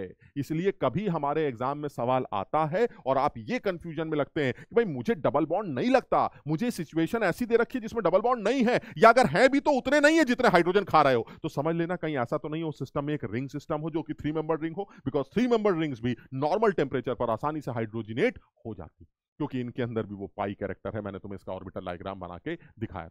हाँ, इस सवाल में अगर देखा जाए तो ये सवाल ठीक है सर, कुछ ऐसा जुगाड़ लगाइए कि 3 मोल हाइड्रोजन 3 डबल बॉन्ड्स को गायब कर दे और पूरा सिस्टम मस्त हो जाए। आप देख पा रहे हैं this is anti aromatic system, this is anti, कुछ ऐसा करिए सर एंटी एरोमेटिक सिस्टम खत्म हो जाए। लीजिए सर, एक डबल बॉन्ड इसको हटा देते हैं, एक इसको हटा देते हैं, एक इसको हटा देते हैं सर, तीनों सिस्टम एंटी एरोमेटिक सिस्टम खत्म हो जाएंगे। लेकिन फायदा ये होगा, ये भी एक बेंजीन सिस्टम बचेगा, ये भी एक बेंजीन सिस्टम बचेगा, ये भी एक बेंजीन सिस्टम बचेगा। यानी बिल्कुल ठीक है सर, 3 मोल हाइड्रोजन बीच के तीनों डबल बॉन्ड्स को खा जाएंगे, जिसकी वजह से अब ये सिस्टम स्टेबल सिचुएशन अटेन कर ले। समझो बात, यानी अगर आपको प्रोडक्ट अटेन करना है तो आप इन डबल बॉन्ड्स को, बीच वाले डबल बॉन्ड्स को हटाकर 3 बेंजीन्स बना सकते हैं, जैसे मैंने बनाया है। आप आसानी से इसका स्ट्रक्चर प्रिडिक्ट कर सकते हैं। मैं ये बताना चाह रहा हूं कि जीओसी एक ऐसा चैप्टर है जिससे रिलेट करता हुआ, जिसमें बहुत सारी चीजें ऐसी जो हमसे पूछी जा सकती हैं। तो मुझे ऐसा लगता है कि पूछे जाने वाले सवाल बहुत सारे हैं, बहुत ज़्यादा इंपॉर्टेंट हैं, तमाम चीज़ों को ध्यान में रखना चाहिए और उसके बाद ही हमें डिसाइड करना चाहिए कि आंसर कैसे लिखा जाता। तो सब लोग समझदारी से काम करें। इसमें एक पोर्शन जो एक इंपॉर्टेंट टॉपिक है, हम उसके बारे में और डिस्कशन कर लेते हैं, and that is SIP, steric inhibition of protonation. बहुत आसान सा टॉपिक है। आप अगर मान लीजिए मैं आपसे कहूं कि इन तीनों में एक NH2 ये ले लेते हैं, एक एनिलीन सब्स्टिट्यूटेड ये ले लेते हैं जिसमें यहाँ एक NH2 लगा है और यहाँ मान लीजिए एक CH3 लगा है, और एक और ले लेते हैं मान लीजिए कुछ ऐसा जिसमें यहाँ पर CH3 है, यहाँ पर भी CH3 है, यहाँ पर भी CH3 है, यहाँ पर भी CH3। आप समझ लीजिए ये ले लेते हैं, हम ये 3 सिस्टम ले लेते हैं। अब वो कह रहा है बताइए इन तीनों में सबसे अच्छा बेस कौन सा है। तो अब देखो बड़ा आसान सा सवाल है, लेकिन थोड़ा सा अकल लगाना पड़ेगा। अकल क्या है सर, देखिए ऐसा है, एक चीज क्लियर है कि जो आदमी H+ को सबसे पहले बुलाएगा वो सबसे अच्छा बेस माना जाए। अब इस केस में आप समझिए, जो दिमाग ये कहता है कि वो ये कहता है कि अगर आपने H+ को भेजा, तो समझिएगा जरा, अगर आपने H+ को भेजा इस नाइट्रोजन के पास, तो ये nitrogen steric inhibition of protonation feel करेगा। जो हाइड्रोजन है हमारा, वो ये कहेगा भाई ऐसा मैं नहीं आना चाहता आपके पास। क्यों? क्योंकि सर जब मैं आपके पास आता हूं तो मेरी जो शक्ल बनती है वो कुछ ऐसी बन जाती है। यानी अगर इस नाइट्रोजन पर हाइड्रोजन आ भी गया तो वो कैसा दिखाई देगा, अगर नाइट्रोजन पर हाइड्रोजन आ भी गया तो वो ऐसा दिखाई देगा, जिसमें सर ये कार्बन है पेड़ों के साथ, ये कार्बन है पेड़ों के साथ। समझिए जरा, यानी अगर मैं इसके पास आ भी गया तो ऐसे में सर जो प्रोडक्ट बनेगा, ये हमारा प्रोडक्ट है, जो हमारा जो आयन बनेगा, समझ रहे बात को, जो एनिलीनियम आयन बनेगा, वो सर बड़ा रिपल्सिव सिचुएशन में पाया जाएगा सर। बगल के पेड़ सर, ये स्टेरिक क्राउडिंग की वजह से ये कैटायन स्टेबल नहीं होगा। यानी स्टेरिक फैक्टर की वजह से प्रोटॉन का ना आ पाना, स्टेरिक फैक्टर्स की वजह से प्रोटॉन का ना आ पाना is steric inhibition of protonation. समझिए बात, यानी इस केस में आपको SIP इफेक्ट देखने को मिलेगा, प्रोटॉन यहां पर आने से मना करेगा, and this effect is SIP। और इसमें कोई शक नहीं है, SIP इफेक्ट बेसिक नेचर को गिराता है। यानी अगर SIP इफेक्ट बढ़ेगा तो बेसिक नेचर भी गिरेगा, कोई शक नहीं। लेकिन सर यही चीज अगर वहां देखें तो वहां तो और भी तगड़ी SIP है सर, ऊपर भी पेड़ है नीचे भी पेड़ है। नहीं सर, यहां SIR है। समझिए बात को सर, ये देखिए पेड़, ये देखिए पेड़, ये देखिए पेड़, ये देखिए पेड़ सर, ऐसे में ये घूम जाएगा ना। ओहो, समझिए बात को सर, जब यहां SIP छोड़िए सर, उससे पहले SIR लग जाएगा, और SIR लगते ही सर ये दोनों पेड़ घूम जाएंगे। अब रिपल्शंस कम हो जाएंगे, अब प्रोटोनेशन आसान हो जाएगा, और आसान हो जाएगा। क्यों? क्योंकि सर इसके घूमते ही लोन पेयर का रेजोनेंस इन्वॉल्वमेंट बंद हो जाएगा। समझिए, यानी यहां पर जो नाइट्रोजन का इन्वॉल्वमेंट था रेजोनेंस का सर, वो खत्म हो जाएगा, और रेजोनेंस का इन्वॉल्वमेंट खत्म होते ही इसका बेसिक नेचर बढ़ जाएगा, क्योंकि अब लोन पेयर अवेलेबल है। यानी अब यहां पर ड्यू टू SIR अगर एसआईआर लगेगा या बढ़ेगा तो आपका बेसिक नेचर बढ़ेगा। समझिए बात को, सब लोग समझने की कोशिश करें। यानी सबसे अच्छा बेस अगर देखा जाए तो इनमें तीसरा वाला आदमी होना चाहिए, उसके बाद पहला, और सबसे खराब एसआईपी की वजह से। तीसरा वाला एसआईआर की वजह से मस्त हो गया, दूसरा वाला एसआईपी की वजह से बर्बाद हो गया। समझिए, समझ पा रहे हैं? तो ये इंपॉर्टेंट फिनोमिना है जो कि मेंस या एडवांस लेवल पर हमसे पूछा जा सकता है। तो सब लोग इस चैप्टर को बहुत बढ़िया खूबसूरत तरीके से रिवाइज करें, और रिवाइज करके अब बढ़िया तैयारी करें। और मुझे लगता है कि आसानी से जो है इस चैप्टर के सवाल किए जा सकते हैं। और जरूरी ये नहीं है कि हम आज ही इस चैप्टर को सब बहुत मजबूती से सीख लें। धीरे धीरे करके जब आगे के चैप्टर्स तुम पढ़ोगे, रिवाइज भी करोगे, जब रिवीजन करोगे तो भी इसका एप्लीकेशन समझ में आएगा। और धीरे धीरे जिन बच्चों ने बहुत ज़्यादा डिटेल में अभी स्टडी स्टार्ट नहीं किए हैं, बहुत ज़्यादा डिटेल में जो नहीं पढ़ पा रहे हैं या नहीं पढ़ रहे हैं, उनसे यही गुजारिश है कि इस चैप्टर को धीरे धीरे करके आप सीख जाएंगे, क्योंकि ये चैप्टर आगे हर चैप्टर में इंक्लूड किया जाएगा, हर चैप्टर में उसका एप्लीकेशन आपको दिखाई देगा। तो इसलिए हिम्मत के साथ अगले अटेम्प्ट की तैयारी की जाए, हिम्मत के साथ अपने परसेंटाइल को इंक्रीज करने की कोशिश की जाए, बिकॉज ये सीरीज उसी परसेंटाइल को बूस्ट करने का एक तरीका सोचा गया है। यानी मुझे ऐसा लगता है कि हमारा पर्पस ये नहीं है कि हम तुम्हें जो है ये प्रीवियस ईयर के सवाल कराएं, बिकॉज मैंने भी कोशिश यही की है कि प्रीवियस ईयर के सवाल आपके पास हैं, हमने कुछ सवाल प्रीवियस ईयर के भी उठाए हैं, और कुछ सवाल ऐसे जो कि हर टॉपिक को कवर कर पाए इस जीओसी के अंदर। तो इसलिए सब लोग लग की कोशिश करते हैं, कोशिश करने से मिलता तो हल, निकलता तो जरूर है। क्योंकि मुझे ऐसा लगता है कि कोशिश की जाएगी तो रिजल्ट निकालने में मुश्किल नहीं आएगी। एक अटेम्प्ट दिया जा चुका है, एक अटेम्प्ट बचा हुआ है, और हमने पहले अटेम्प्ट को देखकर ये अंदाजा लगा भी लिया है कि ये कोई इतना मुश्किल एग्जाम नहीं है, चीजें बहुत आसान है, कोशिश की जाए तो हम ये काम कर भी सकते हैं। क्योंकि चैप्टर्स फिक्स हैं, सवाल बड़े सीधे हैं, पूछे जाने का तरीका बड़ा सीधा है, और वो कहीं से भी बहुत ज्यादा घुमावदार सवाल हमसे नहीं पूछ रहा है। और इन सब के बाद एक चीज और कि सर अगर एक आध सवाल हम ना भी कर पाए तो फर्क नहीं पड़ता, बिकॉज परसेंटाइल को 99 के ऊपर ले जाना ये कोई बहुत बड़ी बात नहीं है। कुछ चीजें छोड़कर भी हम ये काम कर सकते हैं। सर अभी तो एक ही कहावत दिमाग में आती है कि अभी तो इस बाज की असली उड़ान बाकी है, अभी तो इस बाज की असली उड़ान बाकी है, अभी तो इस परिंदे का असली इम्तिहान बाकी है। कुछ ही समुंदरों को लांगा है हमने, पूरा आसमान अभी बाकी है। यानी कहने का मतलब ये हुआ, ये चीजें जो अभी आपने फेस की हैं ये बड़ी छोटी छोटी चीजें हैं। सर अब वो टाइम आ गया है जिस टाइम पर पूरी दुनिया जीतने का वक्त आ गया है, क्योंकि अब वो टाइम भी है, और अब मेरे पास ये सोच भी है कि जो आगे आने वाला पेपर है वो किस लेवल का होने वाला है, किस तरह के अटेम्प्ट्स हैं, किस तरह के सवाल आने वाले हैं, और वो कितने मुश्किल होने वाले हैं। तो जो बच्चा फर्स्ट अटेम्प्ट दे चुका है और समझदार है, वो अपने सेकंड अटेम्प्ट को समझदारी से देगा, और मुझे लगता है फोड़ देगा। ठीक है ना? तो चलिए आज इतना ही करते हैं, आगे फिर मुलाकात होगी। All the best, thank you so much.